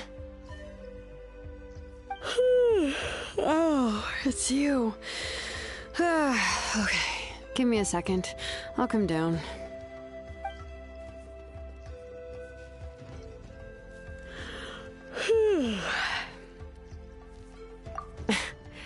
I climb trees to fly further and see farther. I don't usually stop for a nap. Well, we're not all like you. Always full of energy, even after flying around all day. Yeah. So, you've come all this way and interrupted my precious nap time. Might I inquire as to, why? I'm sorry, Shilonen, but it couldn't wait. Does the name T'Pol mean anything to you? He's a craftsman, apparently. Huh. T'Pol. Yeah, that rings a bell. I think that's Puma's child. Nope, I'm afraid you're a few years too late. Why are you looking for him?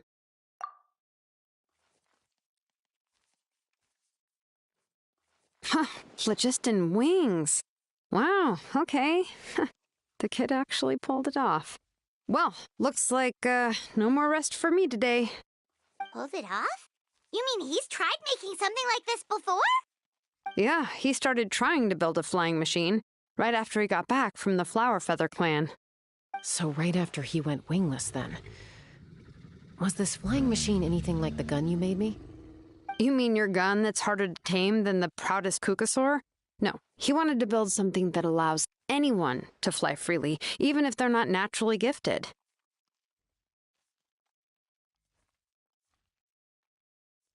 But he never got very far back then, though. Blew up his workshop a few times and barely made it out alive. I never really kept up with him after that. His parents traveled a lot in their youth and only returned to the tribe after he was born. But they settled in a remote area and don't interact with other people much. Which means most people in the tribe don't know them very well. Your best bet is to chat to his direct family. I'll, go get Puma. Wait for me in front of the workshop. I won't be long.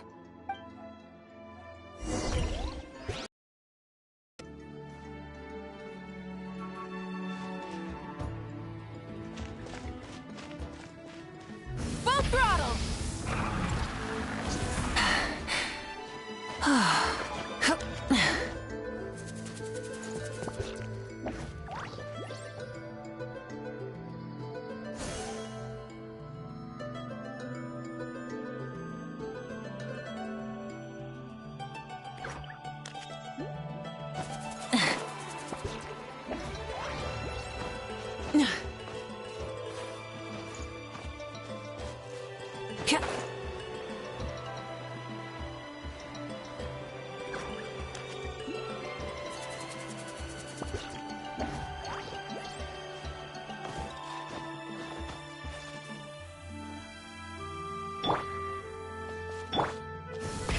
Rev the engines!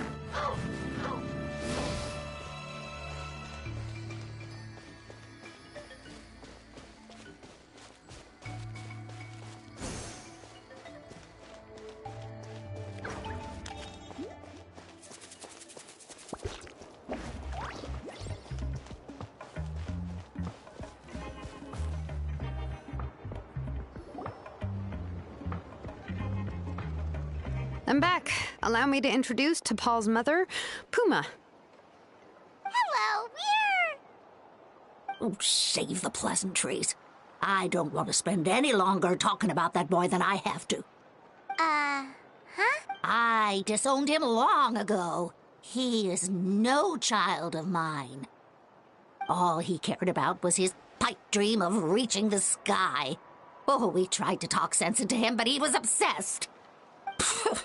And then, when he left us, he spouted some nonsense about building a workshop in the sky to avoid the constant criticism of us ground dwellers. He left his notebook behind. Whatever questions you have, you can look for them in there. I am done talking about him. He's no son of mine.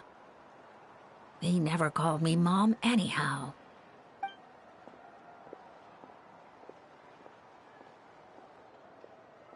Wow, they've really fallen out. Paimon sure wasn't expecting that. Her husband, T'Pol's father, he passed away recently, and T'Pol didn't even bother to show his face at the funeral. If you ask me, that was probably the final straw for Puma. I'll go keep her company. If there's anything else you need, just come and find me. Thank you. Okay, so this notebook is the only lead we've got now, right? What's in there?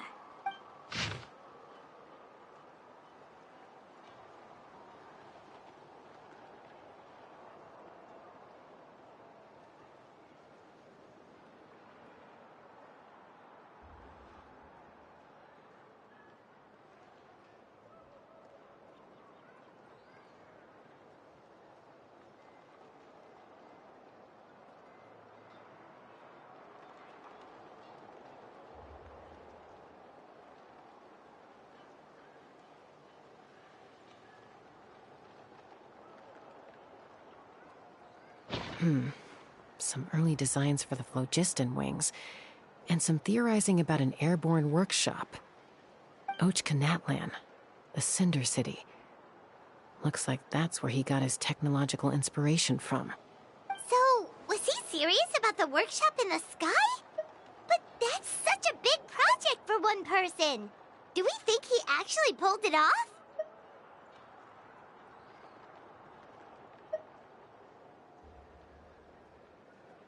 Oh, yes. The one from the trial arena that was super high up!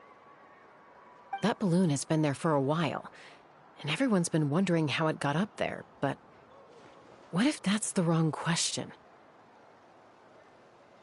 What if it started off even higher up, above the clouds and out of view, and it only descended to its current height due to some kind of malfunction? Part of T'Pol's workshop? Seems likely. If T'Pol's base had been hiding above the clouds this whole time, that would definitely explain why Isidore couldn't find it. Paimon totally called it! But how do we get up there? Chaska, can you even fly that high? By myself? Possibly. But with a passenger, no chance. I doubt even phlogiston wings could take you up that high. At least, not without that relic T'Pol mentioned in his notebook. Yeah, and he's probably holding on to it. We'll have to find another way. Nope. That's way beyond Paimon's altitude. Also, would you really expect Paimon to go up there and take on T'Pol all by herself? Let's not worry. Just because we can't think of a solution doesn't mean no one else can. I'm not the only flying expert in my tribe, you know. Oh, good point. We should go ask Elder Alpa. And Mutoda. He was quite the flying ace back in the day, too. Let's head back and see what they suggest.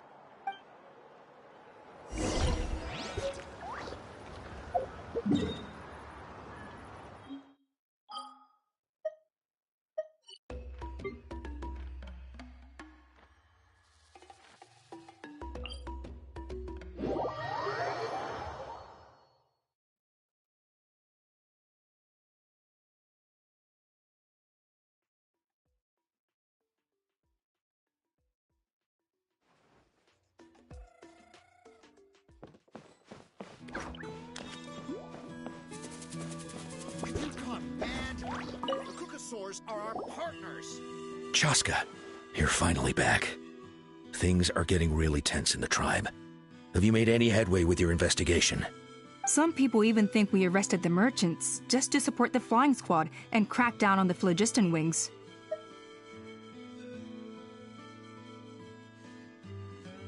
We found some promising leads, but there's a major obstacle standing between us and the irrefutable evidence we need. A relic from the Cinder City? So Khan's still managing to sow discord, even after all these years. An airborne workshop and a hot air balloon above the trial arena. And that's where you're trying to get to now? Neither phlogiston wings nor a Kukusaur can take you that high up. Do you really think that's where T'Pol is hiding? You know what? There might just be a way. Really? Do you still remember those spouts in the arena? When they were all blocked, the gaseous phlogiston was trapped and unable to flow. But now, it's flowing freely. If we were to block them up again... You mean all of them except the one at the very top of the arena? To build up the pressure there? Precisely. With all the gaseous phlogiston flowing through one spout, it would create a high-pressure wind current. And then we just ride it up into the sky! Yes, it has its risks, but with Chaska's abilities, I think she could manage it. It's an extremely risky approach, but I agree that it's feasible. If you want to give it a try, check with Inkanak at the trial grounds. She can explain how to block the spouts. Chaska, if anyone has a hope of seizing this evidence from the high heavens, it is you. We want Phlogiston wings.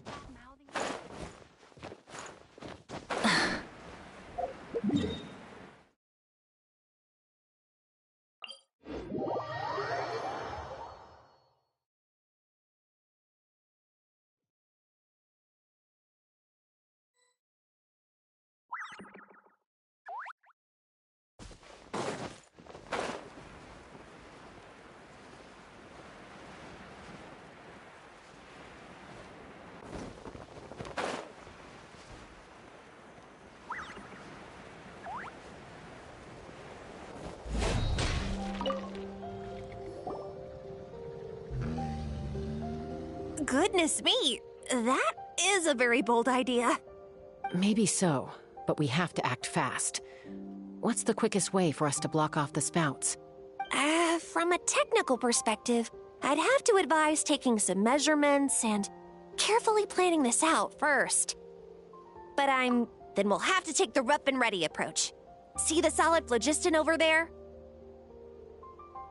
Our prior inspections revealed that some kind of stable structure has formed inside, making it highly damage resistant.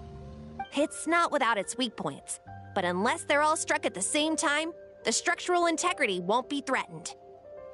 So, what happens if we do strike them all at once? It'll collapse. Okay, I see where you're going with this. Yeah, you got it. As long as you hit all the weak spots at once from the right angle, the solid phlogiston will fall right on top of the spout and block it up. You're right about rough and ready. Sounds like my kind of plan.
Let's fly.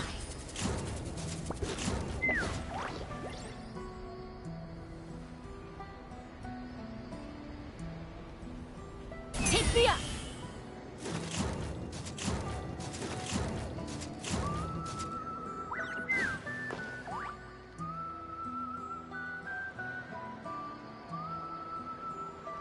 Let's fly.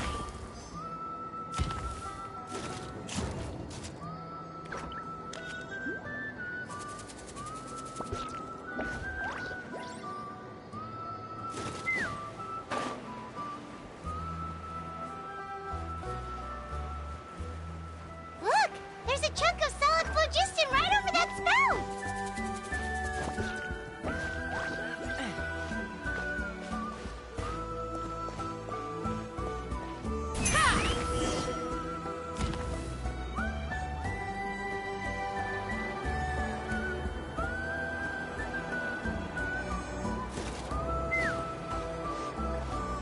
Let's ride! Full throttle!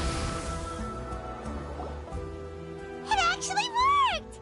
But wait, how are Paimon and the Traveler supposed to get up there? Koya can give you a lift. She's actually been following us this whole time. Wow, Paimon didn't notice at all. Well, probably because she didn't want to get too close to humans. Or maybe just me. But right now, we need her power. Whoa, you didn't even have to summon her! Yes, up there. That's probably where Chime is. All right, let's go have a little talk with this T'Pol.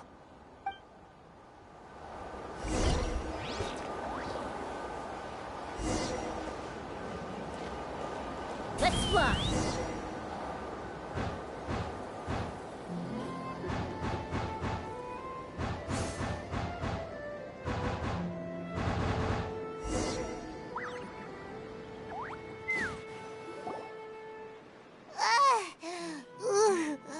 Haven't ever flown that fast before. She feels so ready to throw up. Aha. Just as I thought. It might look like a regular hot air balloon from the outside, but up close, it's clearly been heavily remodeled. And sure enough, it only descended below the cloud line because the custom-built machinery malfunctioned. I should be able to figure it out with T'Pol's notebook. Thankfully, I know a little DIY from fixing up my guns when they're having issues. That should just about do it. Now all it needs is a nice hard kick. Maybe that works on your guns, but, huh? We're really moving!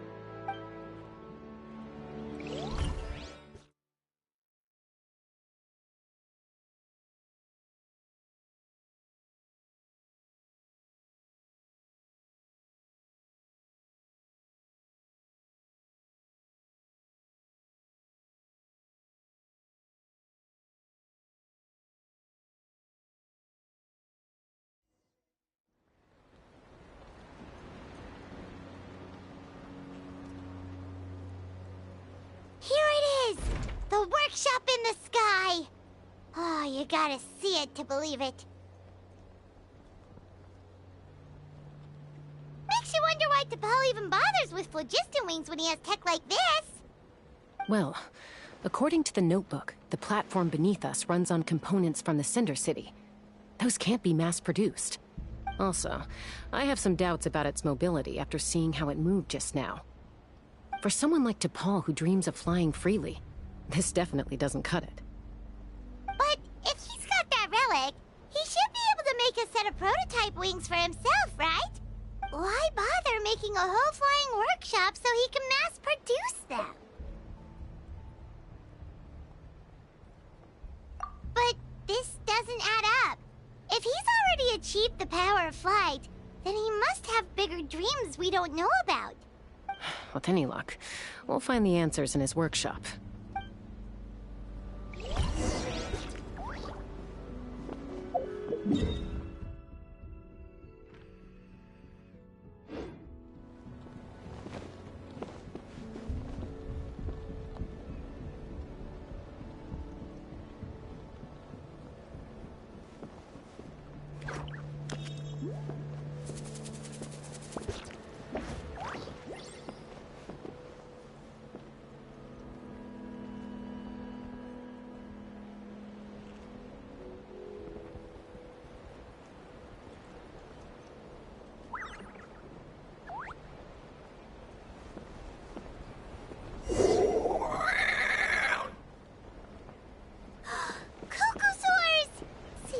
Merchants were right. T'Pol's using them for his own ends. I'll bet that mechanism on top of the cage opens the door. Let me give it a try.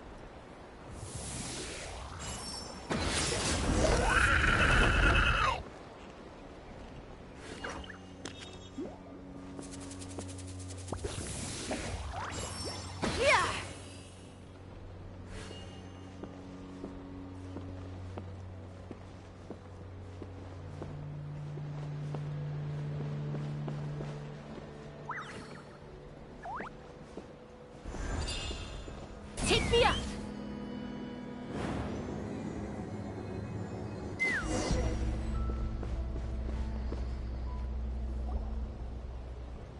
Why won't it fly away like the others? Is it... She's still breathing, but barely. By the looks of it, T'Pol was using these cages to extract phlogiston from the Kukasaurs. Once a Kukasaur is drained of phlogiston, it becomes too weak to move. We'll have to come back for these ones after dealing with T'Pol.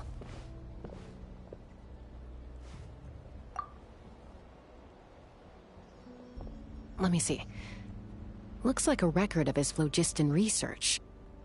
Log number 330. With the support of... I was finally able to launch the airborne workshop. Even though it relies on the relic for 80% of its power supply, I've at least taken the first step. Log number 348. Research on the relic is progressing well. I should be able to replicate the technology and scale up production very soon. Has proposed a name for this groundbreaking invention: the phlogiston wings. I think I'm getting close. Soon I will achieve my dreams. Log number 377. Encountered some issues with the new smaller model phlogiston wings. The gaseous phlogiston showed some volatility during the refinement process. Thinks we should proceed at a more cautious pace with the refinement experiments. But after so many past failures, I have to prove that I will succeed this time. Log number 114. Ran an experiment using Kukasaurs to refine gaseous phlogiston. It was a success. Log number 117. I've started recruiting merchants and hunters to capture wild Kukasaurs. Log number 121. Major breakthrough in the efficiency of phlogiston yield. Huh? So many parts have been crossed out! Yeah, probably the contact he alluded to in his other notebook. Guess he has a benefactor. Did anyone else notice how the numbering system in this notebook suddenly changed halfway through? We haven't got time for textual analysis, I'm afraid. Grab the notebook and let's press on.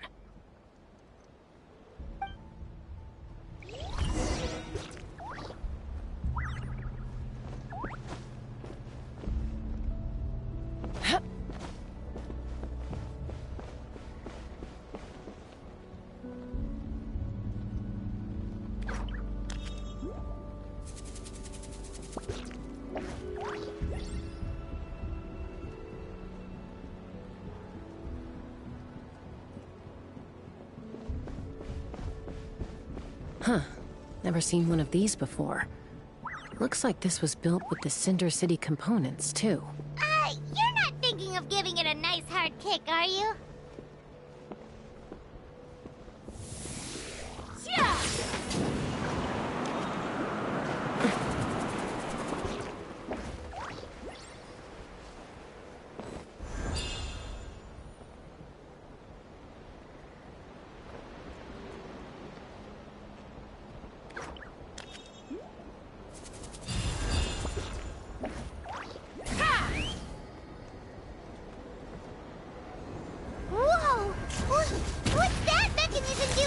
It's asking for a nice hard kick where it hurts. Aim for the weak spot.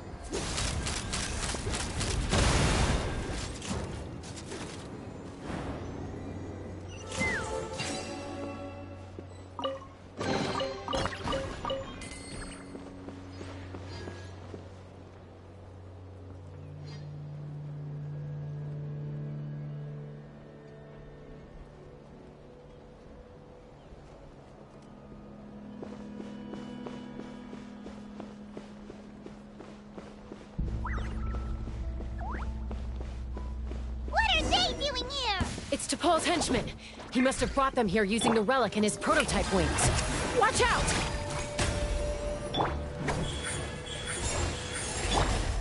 Rise with the sun! Let's fly! Bullseye!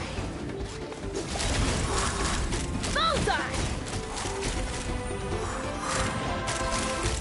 Bullseye! Bullseye!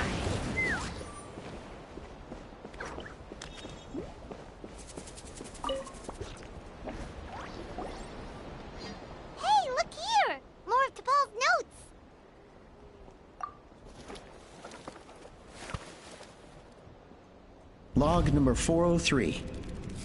Introduced me to some new comrades who fully support my ideas.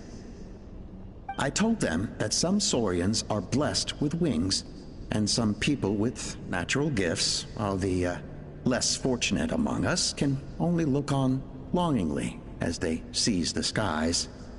But I also told them that progress can erase individual differences. Think of the tools humanity has made to fight back against wild beasts. The law we have put in place to even the playing field between the strong and the weak. I promised them that our research will be the new frontier of human progress. With our phlogiston wings, the power of flight will no longer be for a select few to enjoy. Imagine a world where the skies are for all to share. I only hope that when we finally achieve this goal, we'll be proud of me. Imagine a world where the skies are for all to share. Yes, what a wonderful world that would be. If only it were possible, we could respond faster, and so many tragedies could be prevented. But DePaul, what about the saurians you're draining dry of phlogiston? You're not sharing the sky, you're stealing it! Bad move. I won't let you get away with it. I'm fine. Let's keep moving. I don't think we'll find anything else here.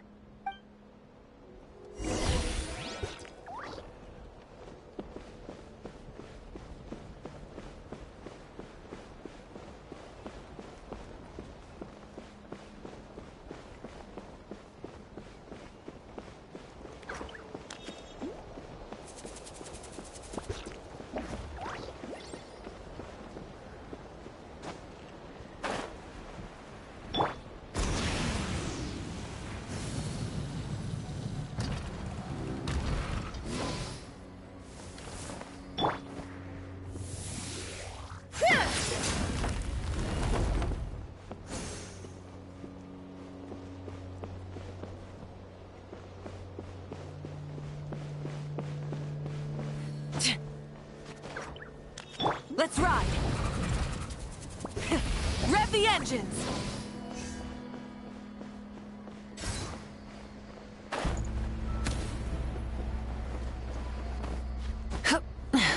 Hip!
I can't believe he captured so many Kukasaurs.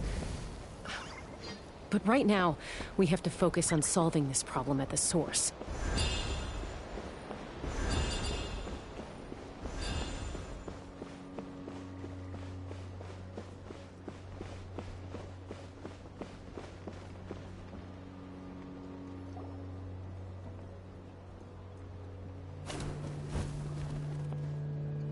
Looks like we've reached the center of the workshop. And still no sign of Koya's baby. Let's search this area for now. If we still can't find Chime, we'll double back.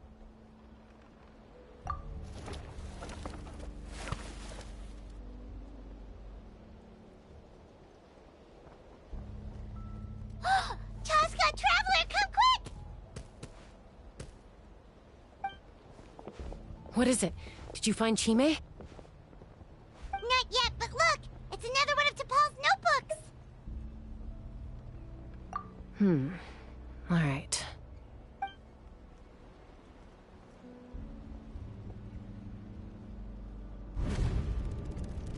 Log number 428.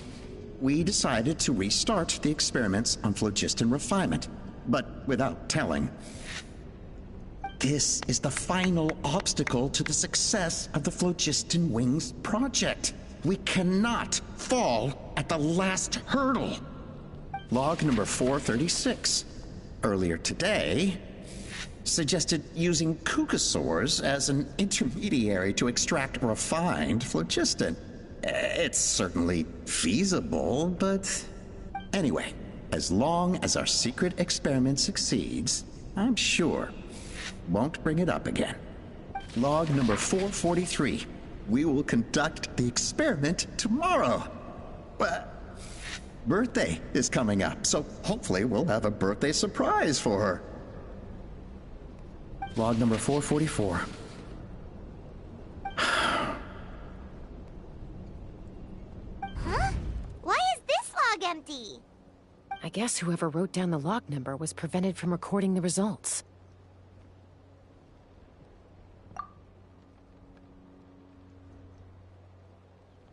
Log number 0. We lost many comrades in the accident. Among them are friends, lovers, and children. But we cannot stop now. We will keep their legacy alive and carry their dreams forward. As of today, we are scrapping the artificial refinement method. Instead, we will focus all our efforts on phlogiston extraction from live cucosaurs. They are arrogant beasts whose existence in the wild serves no one but themselves. Their true worth lies in their sacrifice for the sake of human progress. To facilitate our operations, we will gradually move the airborne workshop closer to the Flower Feather clan, even as we continue to expand it. All this we do to create a world where the skies are for all of humanity to share. All this we do to make T'Pol's dream a reality. Given the way this is written, not to mention the fact that the numbering has started over from 0, it kinda sounds like this is someone new. Does that mean that T'Pol's already...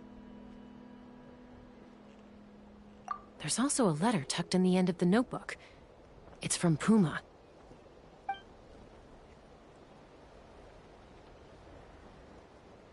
T'Pol, I don't know where you are right now, so I don't know how to reach you. My best bet is to send this letter to the Flower Feather clan. Your father is gravely ill. Oh, I know we've had our differences in the past, but he is still your father. Won't you come and visit him? Please. I know you never liked him and cared even less for me. All you ever yearned for is the sky.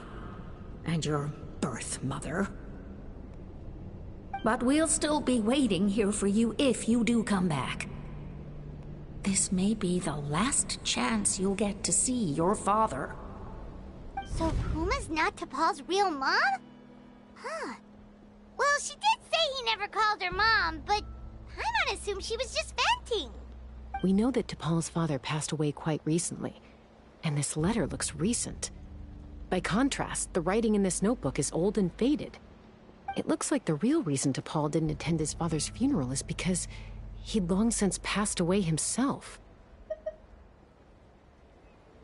If we ask ourselves why this letter was sent to the Flower Feather clan, why T'Pol always yearned for the sky, and how he got his hands on a relic from the Cinder City, it all points to one answer. That's right. T'Pol was my child. He was born during my days as a wingless wanderer. His birth gave me new hope. I wanted to become the kind of mother who spent her days as a valiant rider, soaring the skies. Not an aimless, wingless nobody. But his father wanted to settle down, to give his child a safe, sheltered life in his tribe. We fought about it constantly, until the love we once had for each other was gone.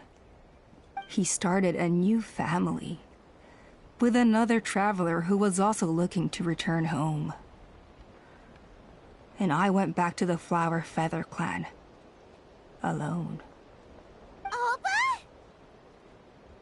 I had no idea that despite being raised among the children of echoes, my child still harbored dreams of the skies.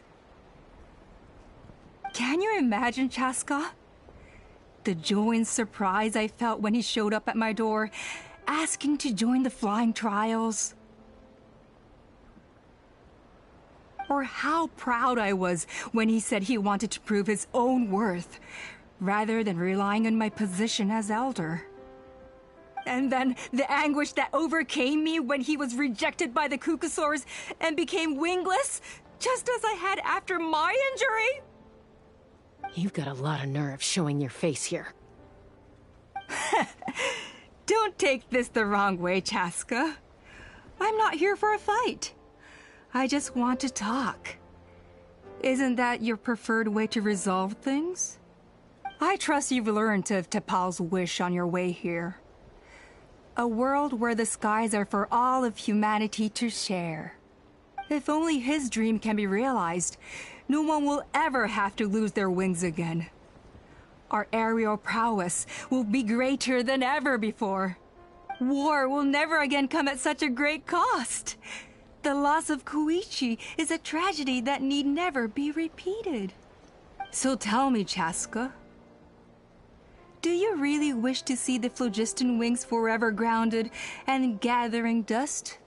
Nothing you've said excuses all the conflict you've caused. You mean the argument back at the tribe? It was a necessary measure. Sometimes this is the only way to accelerate the pace of progress. Is a mother harming her children when she coaxes them into swallowing a bitter pill? Of course not. It is a brief moment of suffering for the greater good, and the child would come to understand this in due course. The phlogiston wings are that bitter pill. We will never progress as a tribe if we cling to the scraps the Kukusaurs offer us. Once the people have embraced the phlogiston wings, they will never look back. Even if they learn how the refined phlogiston is sourced. They will convince themselves that the sacrifice of a few Kukusaurs is a small price to pay for our dominion over the skies. But this I had not anticipated. I barely had the chance to introduce the phlogiston wings to the tribe before you found this place. Your plan was hardly foolproof. Yet, it can still be salvaged. Chaska, traveler, you are the hope of humanity. I'm sure you have your doubts about my methods, but know that my love for humanity and for Natlan is genuine. You know me, Chaska. And you know that I've always treated everyone in the Flower Feather clan as my own children. As fellow humans. Surely you can understand my perspective. Alpa, Natlan doesn't belong to humans alone. And truthfully, neither do I.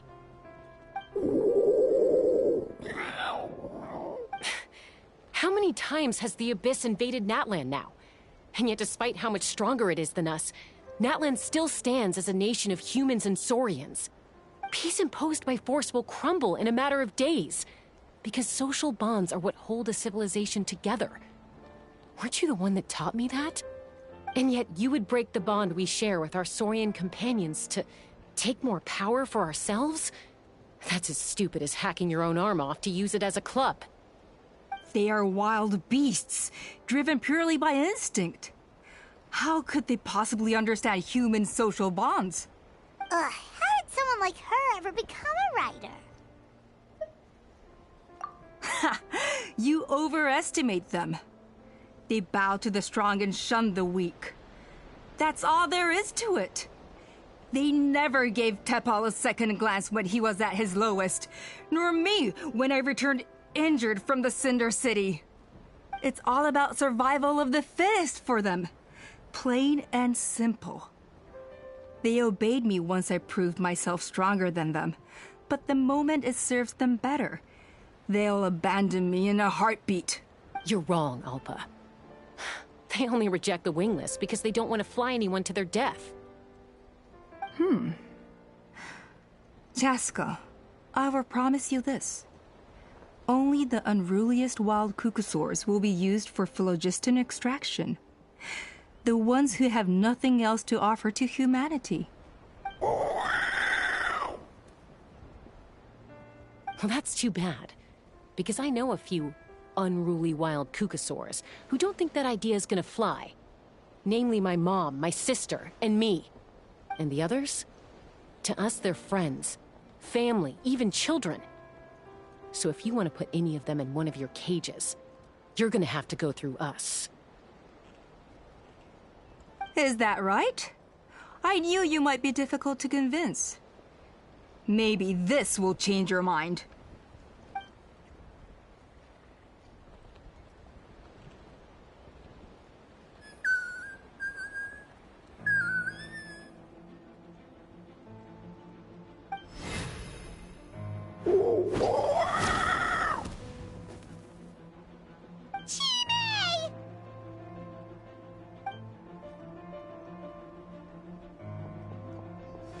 Alpa! Careful! Don't make any rash decisions. Unless you want to see her suffer. Oh no, that's one of the extraction cages! I told my subordinates to take control of the tribe while I was away. Luckily for them, our strongest warrior and our most powerful ally aren't there to stop it. Take control? What are you planning to do with Mutota and his supporters? Merely accelerate their inevitable downfall. They cannot stand in the way of progress forever. It is not the move I wish to make, but I'm afraid you and your friends force my hand. And since you insist on imposing me too, I have no choice but to keep you here until the dust has settled. So that's what you meant by I just want to talk.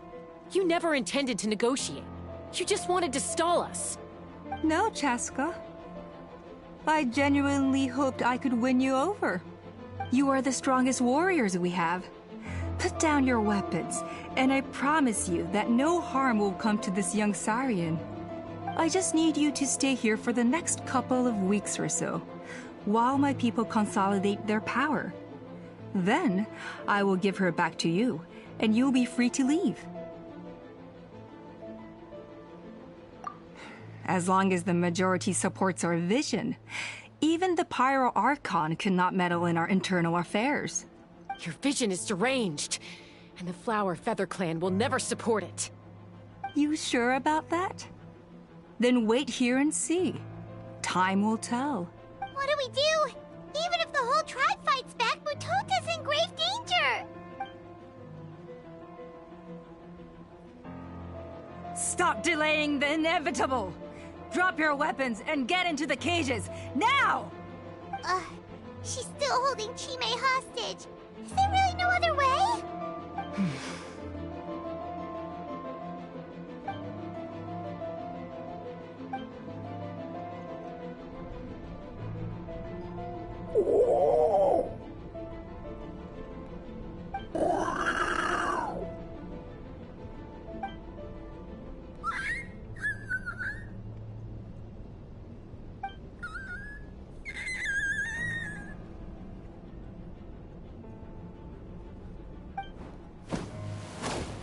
Koya? Huh? What are you yapping about? Stand down! Drop your weapons, now!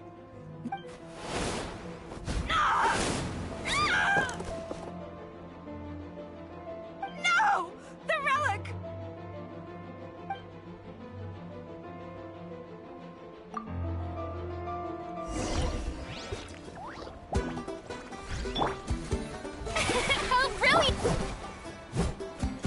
charge. Right here. Light it up! Hold on to your hats. Balza! Give up! Hey, something's up with this relic! Smashed or scorched, which will it be? Locked on!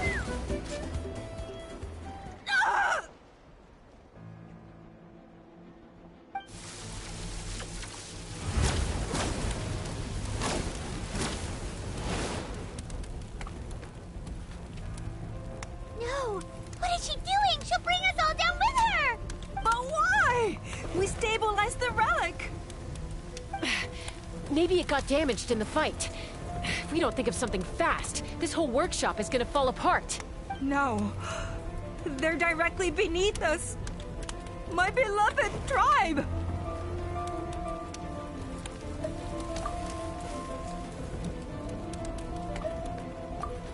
Okay,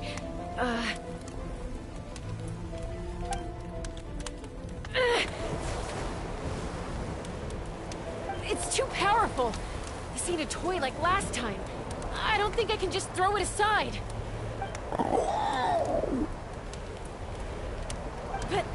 But we need to get it far away before it explodes. Then the tribe will be safe, and so will this workshop. Koya, remember when we were kids? Come on, let's take this thing high up into the sky. Don't worry, I know I can get rid of it before it explodes. We're talking some surface wounds at most. All I need is for you to catch me at the end. Just like old times.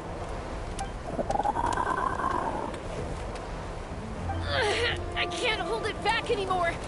We have to go. Don't be insane! Alpa! What are you... You're a fool, Chaska! Why would you choose such a risky solution? We cannot entrust the safety of our tribe to this wild Saurian! I'm the fool. You really think you can stand a better chance than me?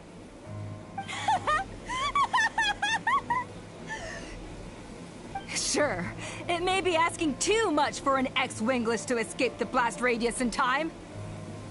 But I can fly it a safe distance away, even if it's the last thing I do.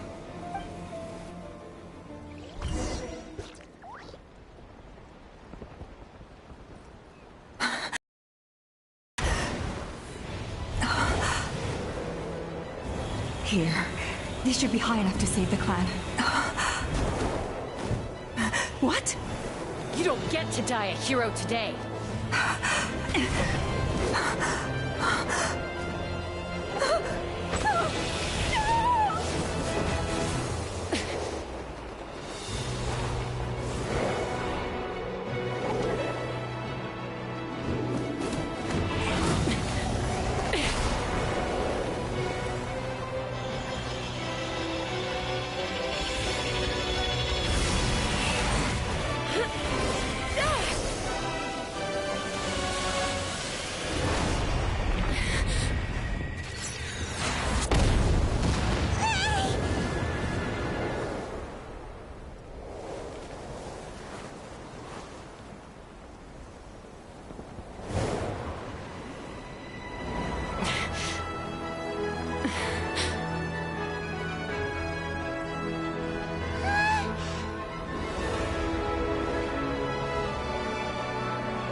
Koya, are you hurt? Let me take a look at you. What do you mean, I'm fine? Didn't I tell you to catch me on your back? Why did you try to shield me from the blast? Accident? Yeah, right. Seriously, you're as stubborn as ever. Chaska! Koya! How are things looking here?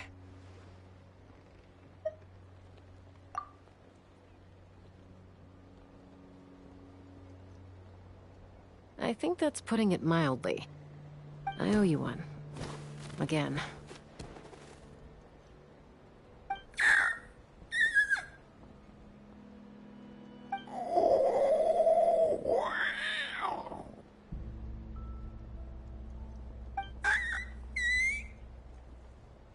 Alpa, be honest.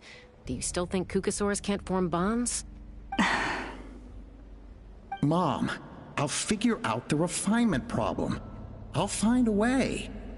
You don't need to worry about it. I just need some more time. That's all I ask. Please just trust me. Just this once.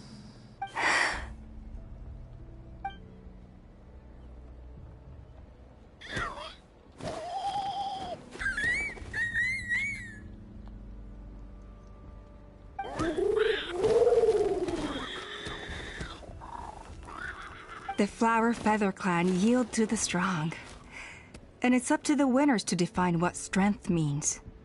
So it looks like it's my turn to yield.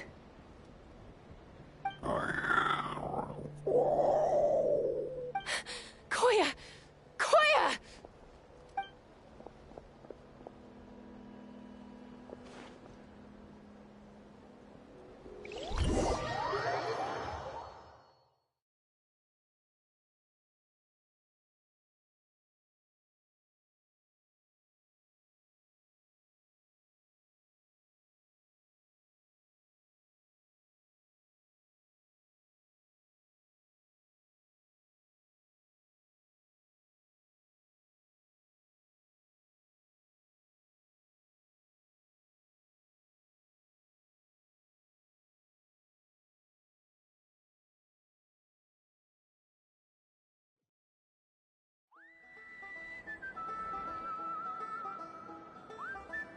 So, you're absolutely sure it's not because of the explosion? Yes, for the 10,000th time, I'm sure. The blast barely touched her. The reason she fainted was old injuries playing up, compounded by overexertion in recent days. The moment she finally relaxed, all the built-up stress finally caught up with her. And no wonder. Honestly, she's just like you. Anyway, now you know how we feel when you go off risking life and limb. Your mother and I would both appreciate it if you lived less dangerously. You know she wrote to me from the Masters of the Night Wind, just to scold me for not doing enough to keep an eye on you. If she wasn't so busy with work, you can bet she'd come back here and chew us both out in person. I'll find an opportunity to apologize to her. I promise. You'd better. No more avoiding us, okay? And don't get me started on all the checkups you've missed. Got it. Got it. Huh? Koya? You're awake. I'll go let everyone know. Hey, but we're not done talking.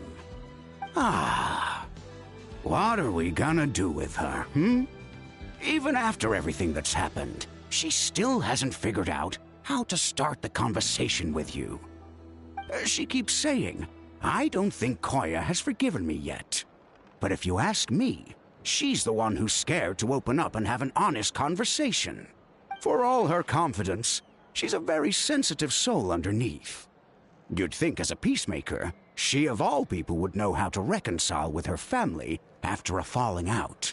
She must have been a handful growing up. Thank you for being there for her. And of course, thank you for keeping her safe when you were up there in the sky. Koya, Uncle Cusco, we're here! Ha! I was just telling her that she's not to go chasing danger with Chaska ever again. Cusco, I understand how you must feel. But it's all thanks to Koya and Chaska's efforts that the airborne workshop didn't come crashing down on our heads. Oh, Paimon almost forgot to ask. They didn't hurt you while we were gone, did they? Thankfully, when her co-conspirators tried to arrest me, I was out coaching Koya and Junan. The two of them were a huge help. They took care of things while I went around rallying the resistance. So, in the end, Alpa's would-be revolt didn't really get off the ground. And as it turns out, not all of the Wingless want to see our dear Saurian friends replaced with phlogiston power gizmos. I'm so sorry you got mixed up in this, by the way. We should have caught on to Alpa's scheme sooner. We could have saved so many Kukasaurs from getting hurt. Most of the airborne workshop has now been dismantled. We've just left one small, harmless part intact, and repurposed it as a jail for Alpa and her cronies. Let's see how they like being locked up in a sky prison.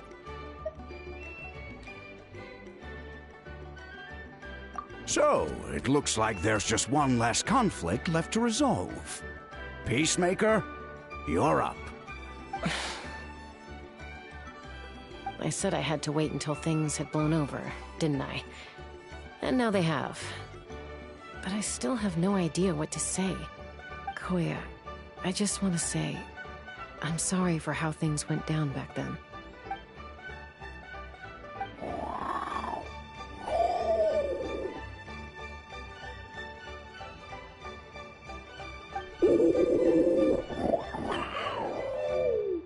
Huh?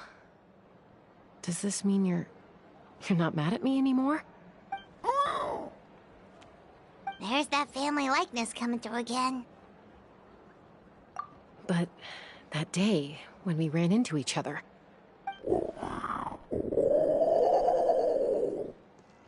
Huh? So then, when did you finally make your peace with it?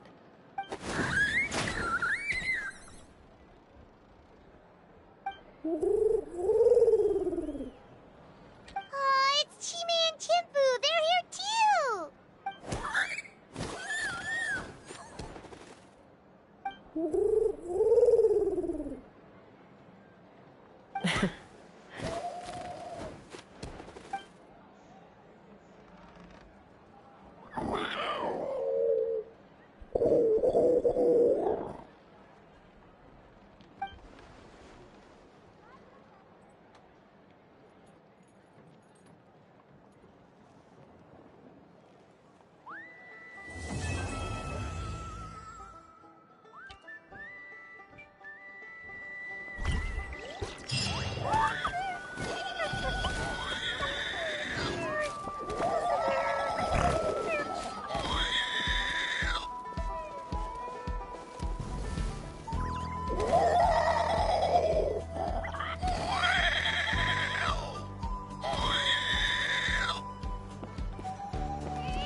Be prepared and stay safe.